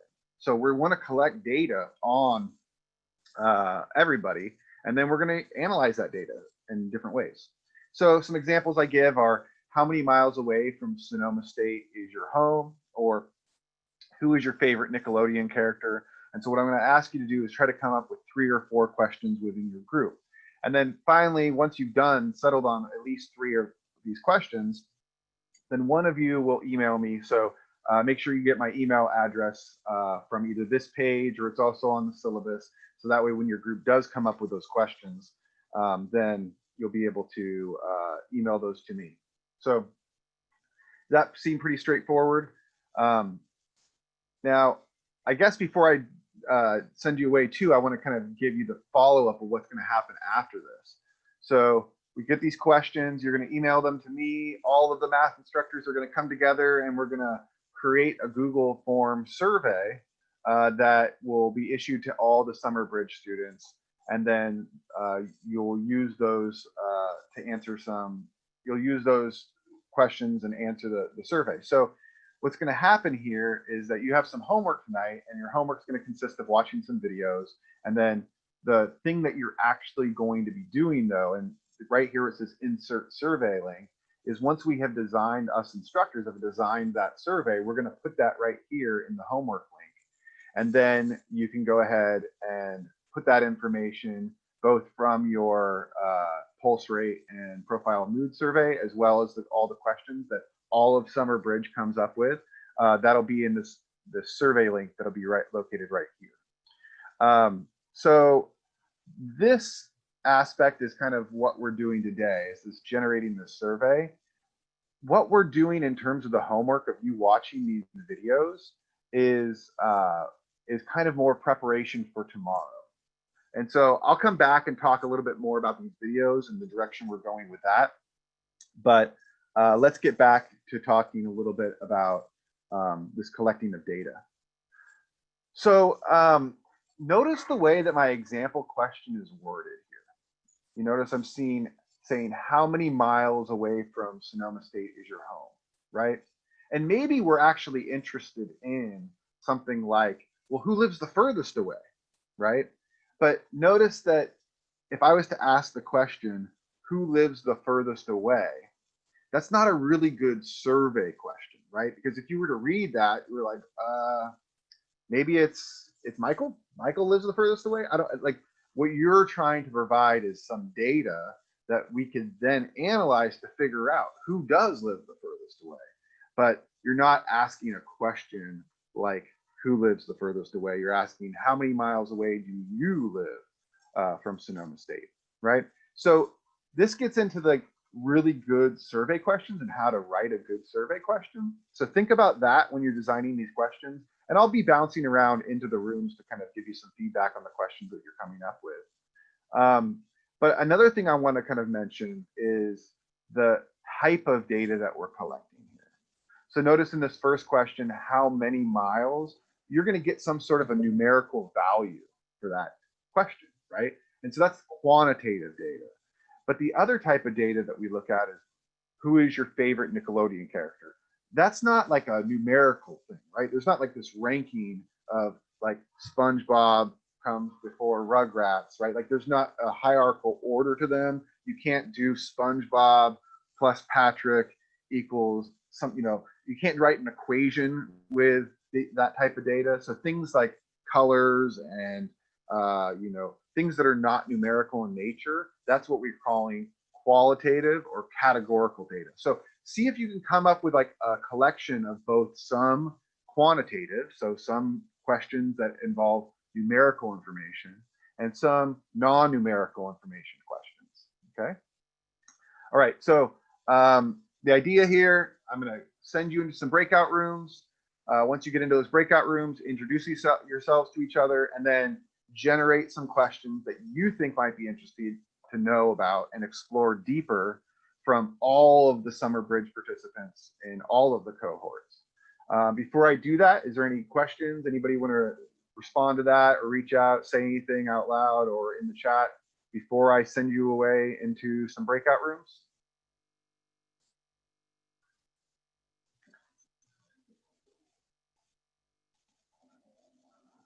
Okay.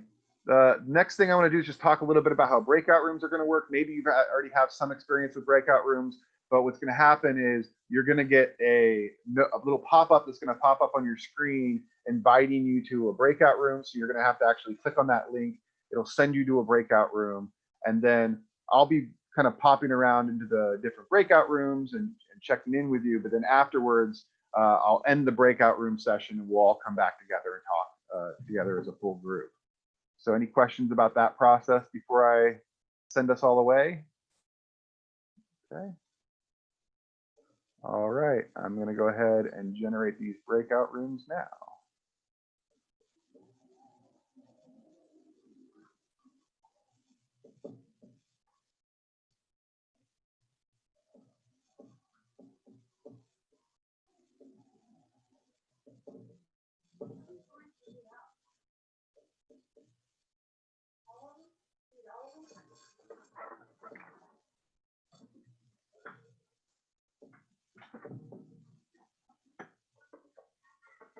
All right. So you guys are, let me see where I'm at in terms of these breakout rooms. Okay. So Owen, I'm going to actually move you into another. Oh, Owen, you haven't joined yet. So Owen, if you could do that, there's a notification on your screen that asking you to join a group.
giving people about 30 more seconds to get back into the rooms. They have to click on the little thing that says return. So.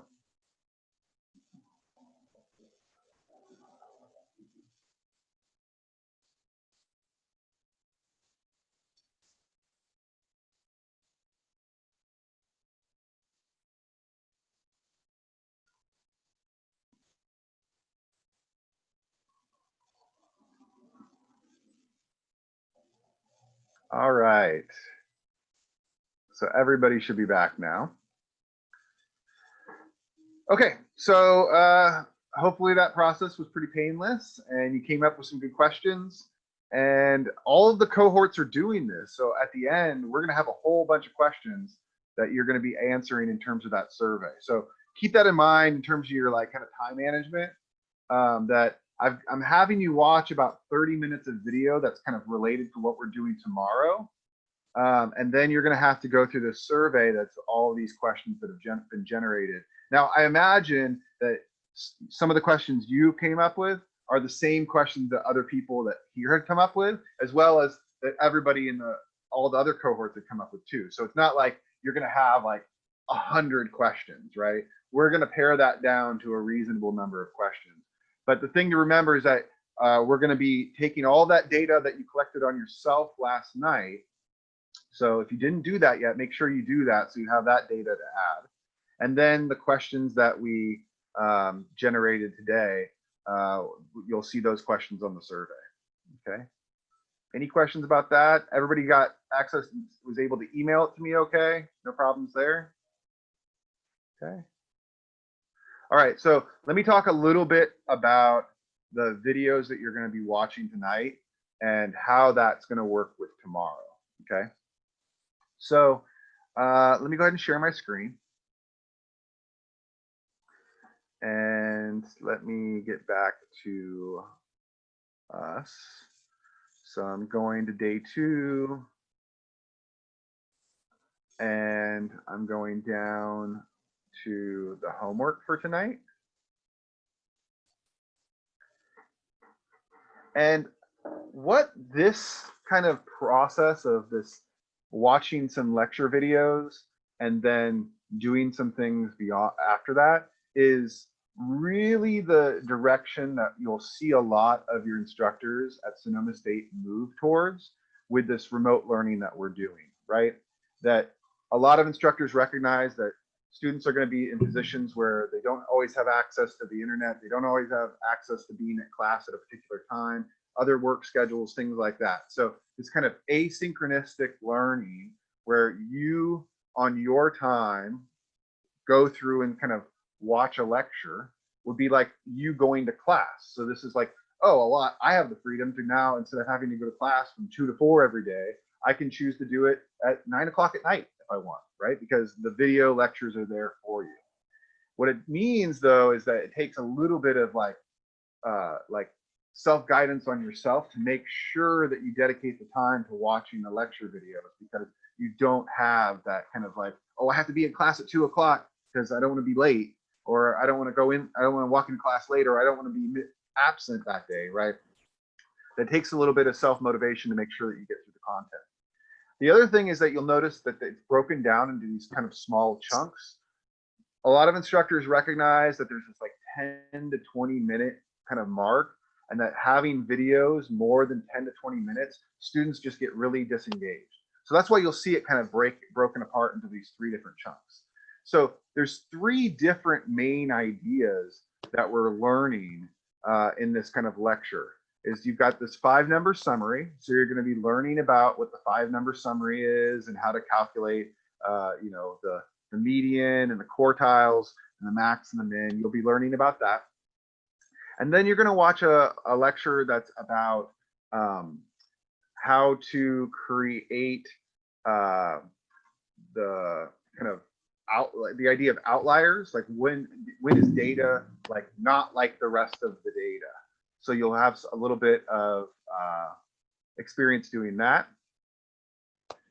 And I'm getting a quick message here, but that's okay. We'll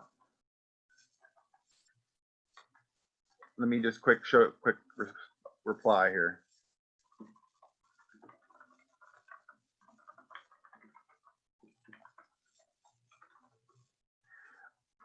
So you'll go through the video lecture on outliers and learn a little bit about how to identify if a number is an outlier or not.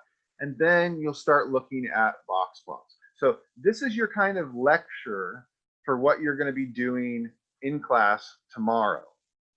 That's kind of like separate from what it is that I'm having you do with the survey data. So that's there for you. So take some notes. If you get any questions along the way about what's happening with any of this, feel free to reach out to me by email. That's fine too. But the idea is that you're going to get this lecture down so that then we're going to use our M&Ms and start doing some actual data processing on the M&Ms in class tomorrow. So did everybody get mailed out their M&Ms? Did anybody not get access to those yet?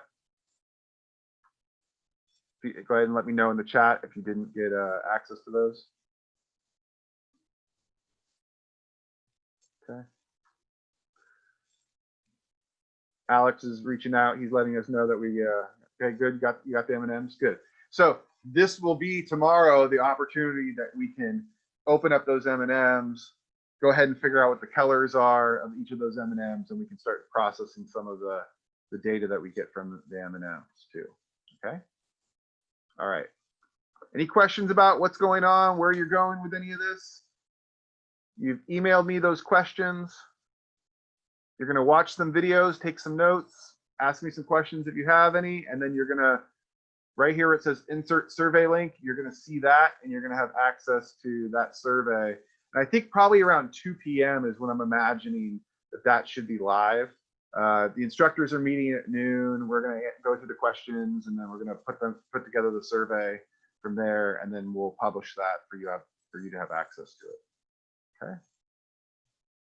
I guess one last little thing I'll mention about just watching these videos that I would suggest is I could click on this video, and it might be a little bit small, especially if you're looking at it on a phone, but you can always click to this kind of enter full screen, and now you've got a nice full screen image of that. If anybody is hearing impaired or you'd like to kind of read along with that, you can always click on your closed captioning. So you have access to see what's being said, or if you can't quite hear what's being said, you can also turn on the closed captioning for that. Okay, let me go ahead and get out of that full screen mode. So that's another nice feature that I wanted to kind of recommend to you. Also, you have the ability to pause and rewind these things. Instructors that use YouTube instead of this, they also have like a fast forward feature, so you can like do it at 1.5 speed. So if like you want to try to get through it a little quicker, you can do that too. I don't know if they have it on these. Looking at the chat, there's no notes that you're going to turn in on this, but just make sure that you're kind of really familiar with what's happening, because we're going to jump right into doing box plots. And in order to do a box plot, you're going to need to know what the 5-number summary is. You're going to need to know how to identify the outliers, because that's a big part of being able to construct the box plots. And so we're going to do that with our M&M data. And then eventually we're going to do that with the survey data too. And so it's going to be important that you're familiar with how to do this stuff. So that way, when we do it tomorrow in class, you can kind of be familiar with it. Okay. All right. Anything else before I let you go? All right. Well, I'm looking at the time.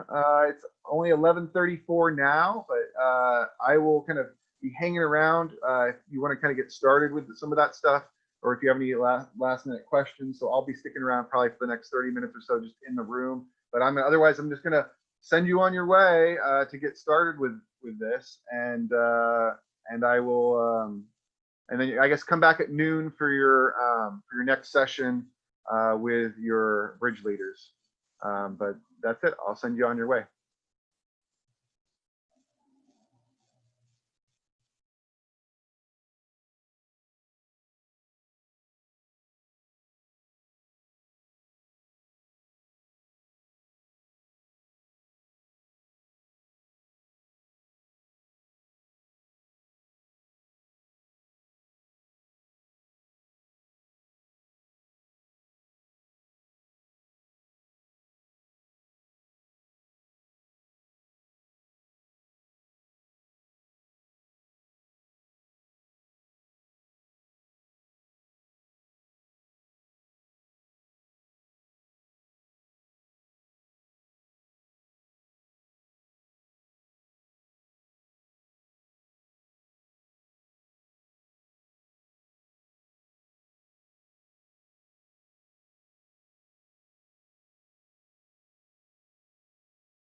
Hello, we're just waiting for people to, I'm admitting a few more people.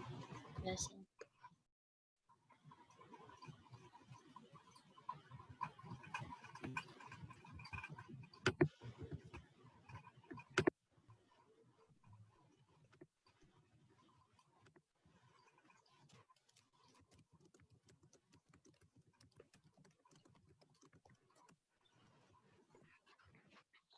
So what me and Liz wanted to do to start off the breakout session for today is to show you guys how to go in and sign up to meet with a Mel. So let me get that up for you.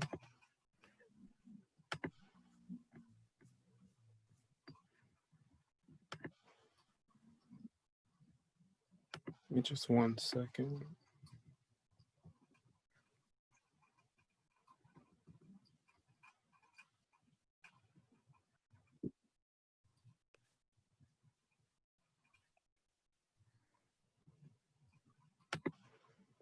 Okay.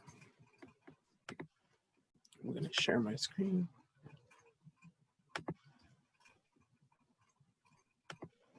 Okay, so you guys all received this email from her yesterday. So she sent out this Excel spreadsheet.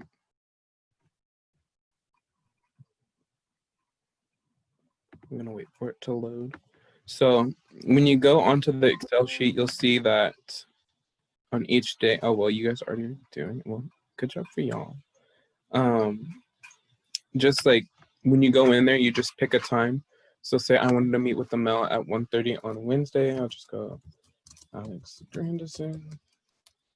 And then that's pretty much it. And then you go back to your Canvas page, and then you will go down to this link right here, and that's where you're going to be meeting with her. Wait, That's Alex, the time you choose.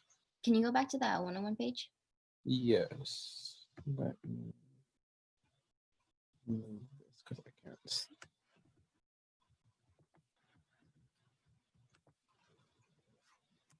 And then on the one-on-one page for each week, she wants to meet with you guys at least once a week. So like once you've done it for this week, you don't have to do it. You should wait till next Monday to sign up for another day for next week. If you guys need help with it, me and Liz can, if you just send us what time you want to meet with her, send us what time you meet with her, we can just write you in and confirm with you that you're signed up for that time. And then when that time comes, you just go and click on that link that I showed you and meet with the Mel. Yeah. But that's it for what I have to say. Are there any questions regarding that?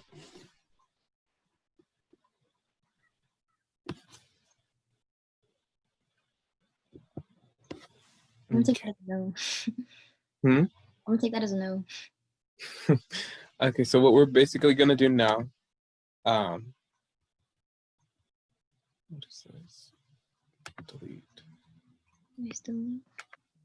So, Liz, if you can take over. Yeah, okay. So Haley, the link is where it's on your Canvas page here. I'll show you. Make sure.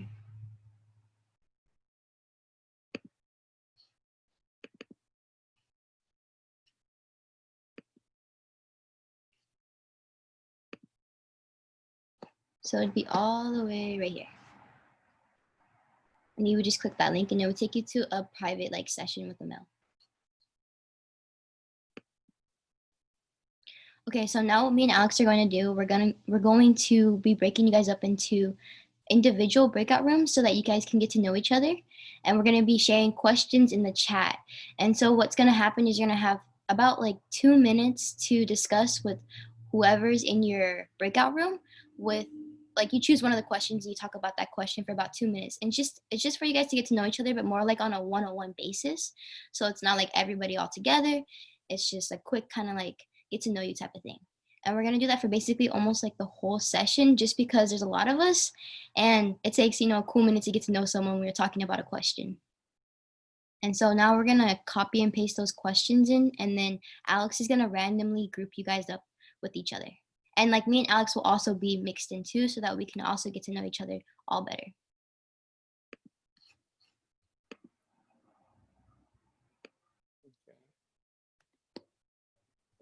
You just got sent the thing for your breakout room, so you guys can join those. I think. Did you copy and paste the questions first? I didn't do that. I will do that right now. Will they be able to see the questions though? Yes, I can broadcast to all of them. So where are you from?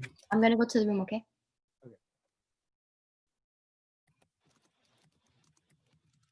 Shaped your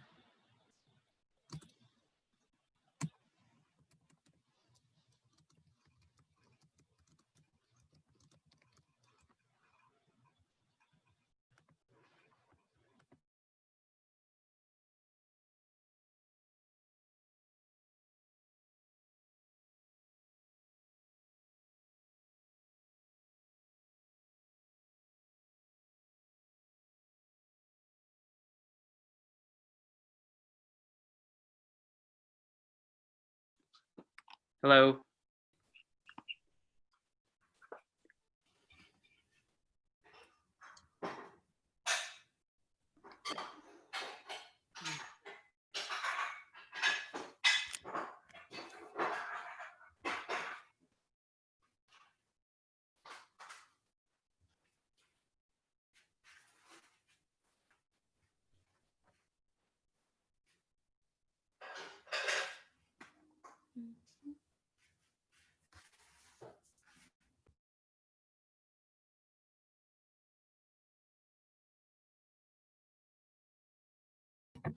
So cool. I hope everyone enjoyed their breakout rooms.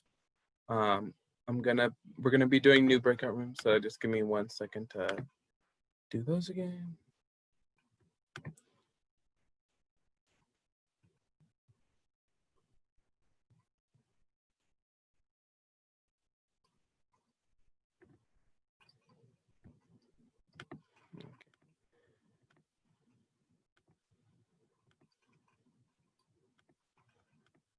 Did everyone enjoy the person that they talked to? Like, does anybody want to share anything?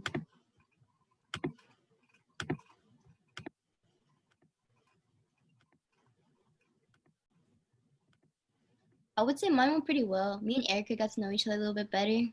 We talked about like where we're from, and she has a lot of birds. Cool. Oh my, amazing. That's totally fine. So I went in. You guys are gonna be in new breakout rooms right now. And then I will send you guys the question once you're in the room.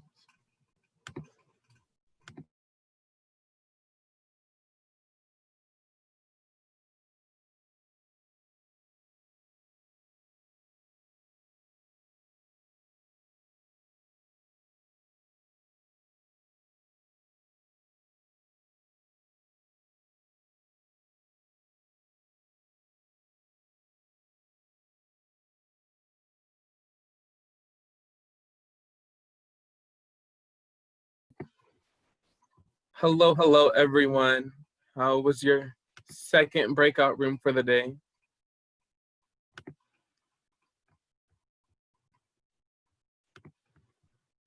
We're just waiting for everyone else to come back to us.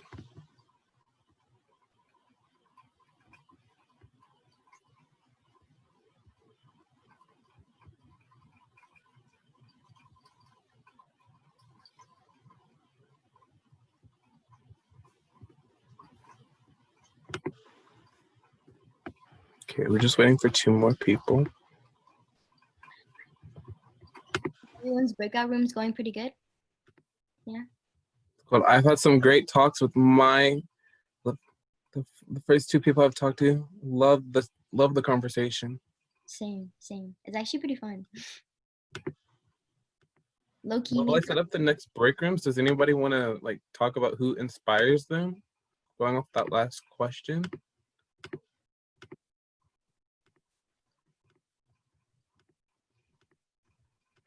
I haven't actually been seeing the questions. Oh, you haven't? Have you guys not been seeing the questions? Sorry. I didn't see this last one. Yeah, we No! Yeah, I didn't see didn't them see either. the last one either. That's awkward. Okay. So the question for this next one is gonna be, what is your favorite hobby? So I'm creating the rooms are created, so you guys can go ahead and join those.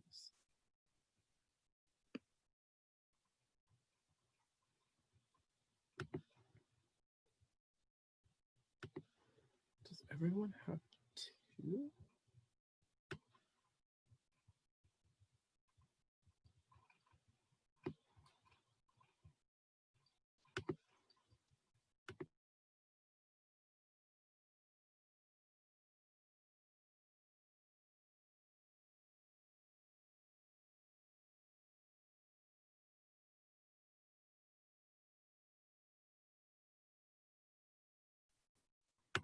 Should I can see leave? you.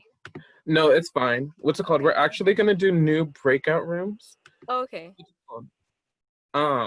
Yes, so just a quick introduction. I'm your peer mentor for the year. Okay. So you're gonna be seeing a lot of this phase. Cool. Here. But yeah. So I will be sending out emails to you after summer bridge so we can set up a one-on-one that can be a little bit longer so we can talk, answer any questions. Okay. Sounds good.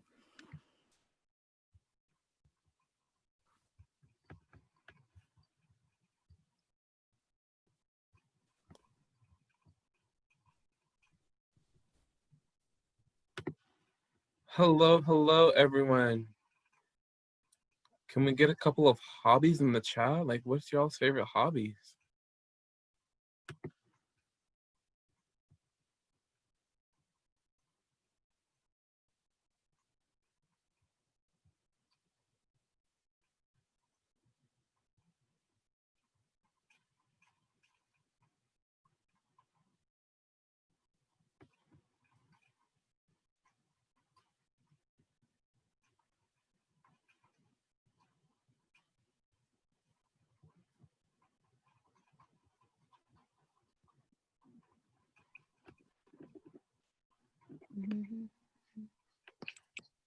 Yes. Oh, so while we have you all here, so tomorrow, it's completely fine if you don't want to do this tomorrow. But during our breakout session tomorrow, we planned on doing like an arts and craft thing. So me and Liz are going to be painting. You can draw.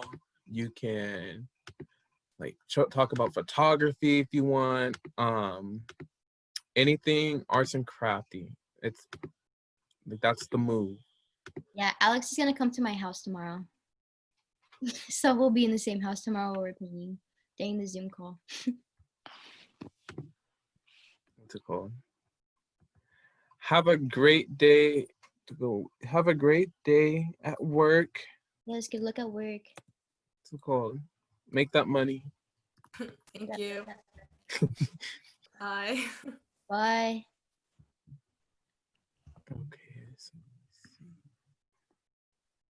Mm-mm-mm.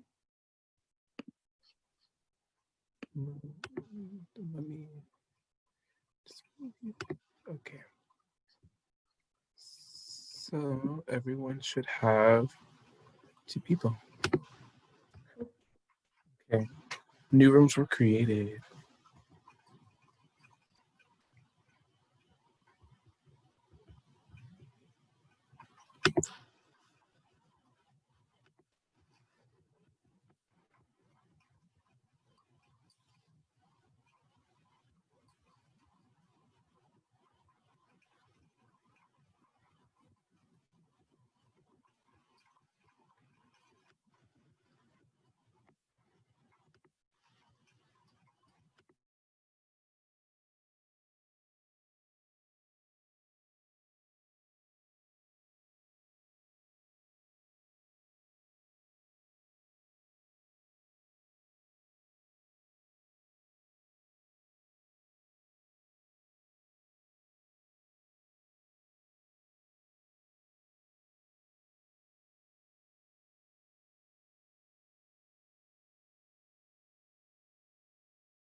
Hello, hello, everyone. Did you send a question? Because we didn't get one again. I did not. I completely. Good job, Alex, bro. You know, it's been a long day. I'm tired. I mean, if anything, we can just, I mean, we've all been talking with each other anyways, like, making up conversations. Let's see. Okay, let me go back. It's time we regain our social skills.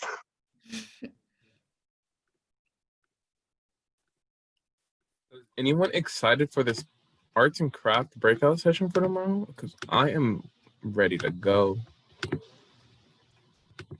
I'm excited. Okay, there's. If there's ever anything that y'all want to do, like any ideas of like, movie night or what's it called, a song challenge game, or like we split you up into teams, you have to guess that song or something like that. Like we're more than happy to like take your guys' ideas into consideration.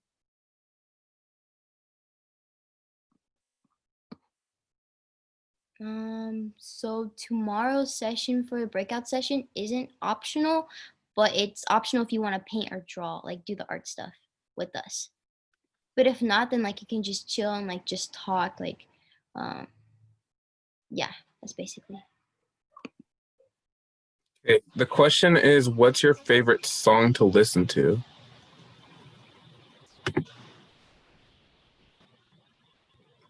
Do I not have a room?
Mm-hmm.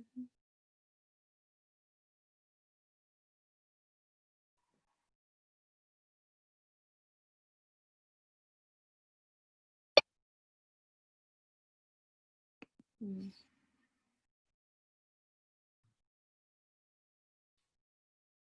See.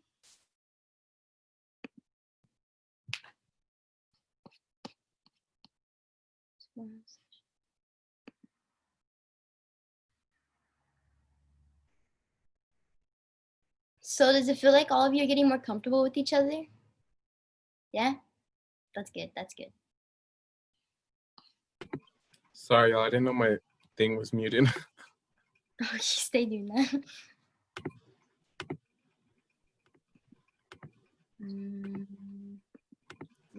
What's it called? So the next question right now is, what do you want to do in the future? Like what, like with your major, like what's your major and what do you want to do with it in the future? Okay, let me open these rooms. There you go.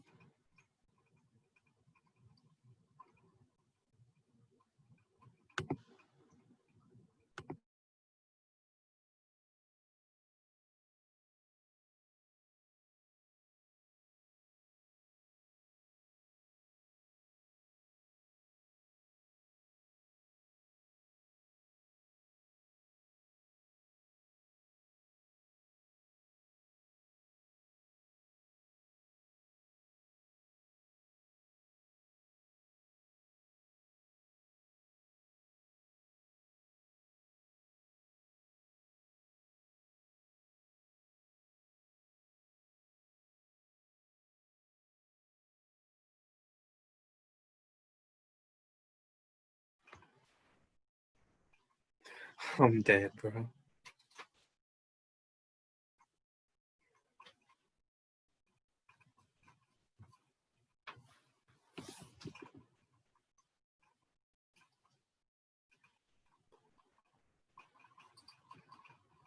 Hello, hello, everyone. Welcome back to my TED Talk. No, I'm just playing.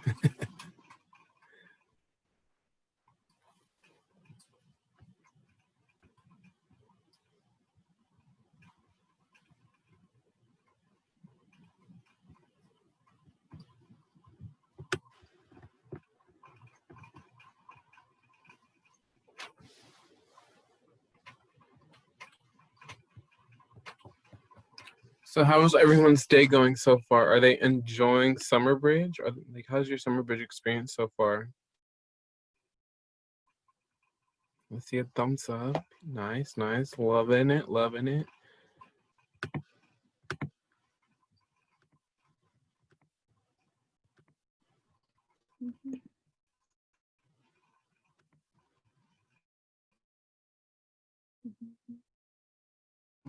Ronaldo, do you play that guitar that's behind you? What happened? He said, "Do you play the guitar?" Oh no, that's my brother's. I play the piano. I play the piano too. Oh, for real? Yeah, Damn, we might have to throw a concert at Sonoma next year. bet no lie. There's actually a free piano. I mean, like, there's like pianos everywhere on campus. Like, if you find them, like, you can go to like a room. They leave all the rooms open on campus, like the classrooms and stuff. So, like in Ives, there's like this big building where like there's a piano, and like on rainy days and stuff, people just go in there and like they play the piano. It's pretty cool. Sounds cool. I am so sorry, y'all. I did not know what just happened. You need help, Alex? One moment. I got it.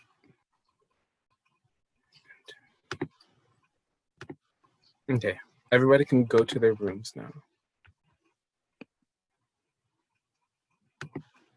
What's the question? It's whatever you want to talk about. Okay.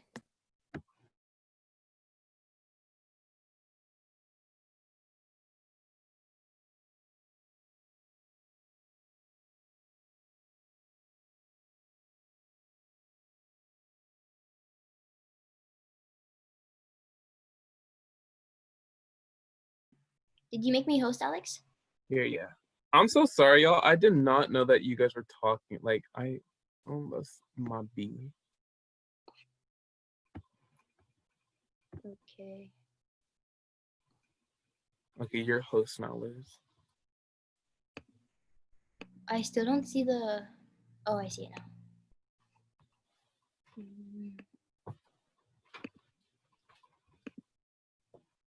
Oh, it's actually Liz. What? It's 12:50. So okay. Should we just do this as our end? We should just all talk about something and then end it. Yeah. Okay.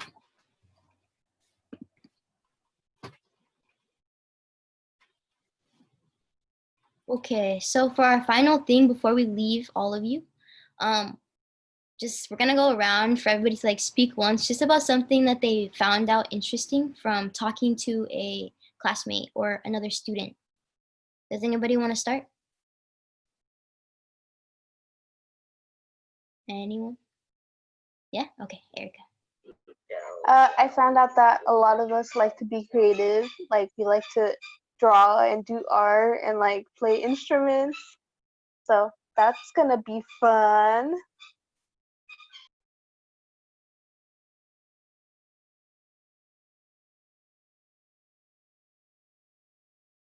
Don't be shy. Come on. I believe in all of you. Well, I'll go. I'll say something that I found out. So me and Ronaldo, we actually both have torn our ACLs before. He tore his playing soccer, and then I tore mine playing basketball. So that's something interesting that I found out.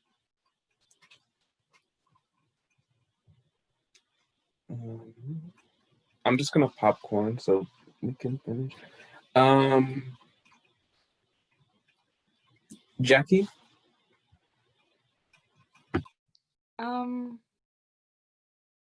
I mean, I learned a lot, but I just want to say I just enjoyed the conversations. Like, I really got to see what we have in common.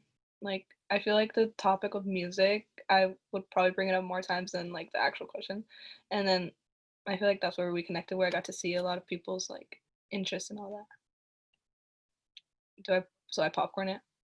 Okay.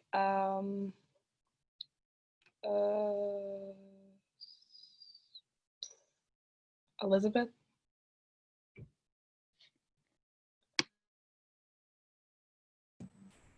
Well, we were talking about like our careers and stuff, and I forgot it was. Wait, hold on. Who was it? Wait, I don't remember, but we both like want to do the same major, or she's going to switch her major to the same one as mine. And yeah, a popcorn. Sorry, my mom. A popcorn to Jennifer. Bless you. My mom say thanks. Well, I got the same person 3 times, so it was pretty cool just to talk to someone for that long that I didn't even know. But yeah, I just like talking to new people. And I'll popcorn to Alejandra. I enjoyed everyone that I got to talk to. I actually didn't know that me and Christian are like both from Napa, and now it's weird because like Napa's not like big, so kind of like everyone knows each other. So that was really fun to know. I'll popcorn to Destiny. Something interesting that I learned was that a lot of people that I talk to are planning to live on campus, which I am too. So it seems fun to know. That's it. A popcorn to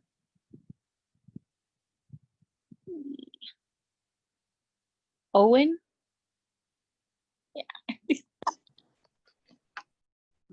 For me, I just thought it was really interesting to see like where everyone was going, where everyone came from, and like what they aspire to do in terms of their majors. I just thought that was insightful. Oh, popcorn, Elsie. What I found interesting was that a lot of people that I talked to actually have lived in Mexico for a bit or like a part of their life too, which is something that I hadn't like encountered with before, which I thought was pretty cool. So yeah, I also really like talking to everyone. And all popcorn to Emily. Well, I enjoyed talking to everyone I got the chance to talk to. And something I learned about Jackie is that she got a cat 2 or 3 weeks ago, which is pretty cute.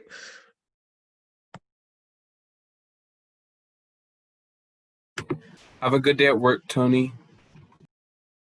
And I popcorn Thank you. to Rebecca if she hasn't gone.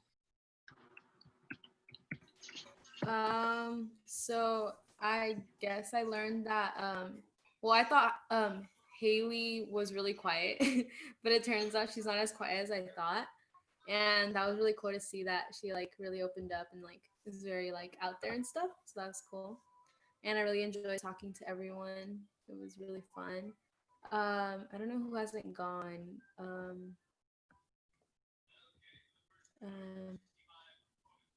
Has anyone not gone?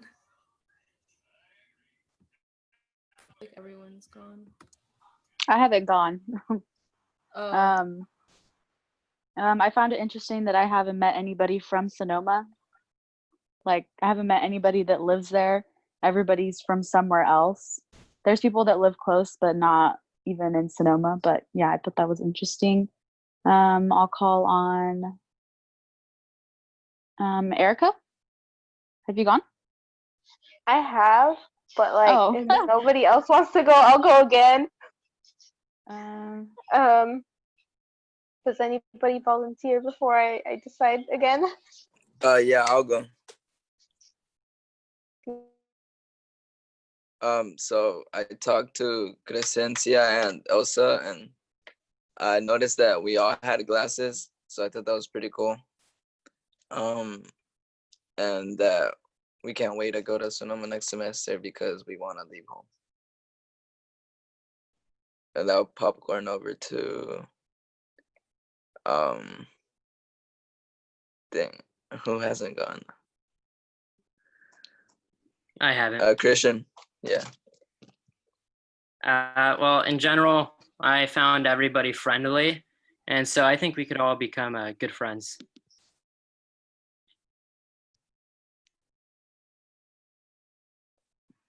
I think that was everyone, right?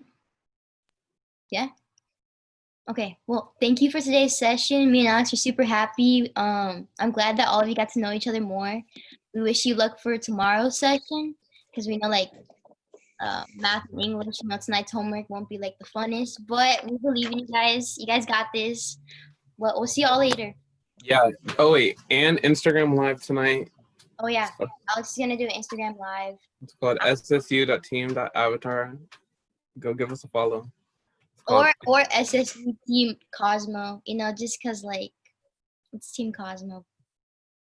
Okay, bye. Have a great night, everyone.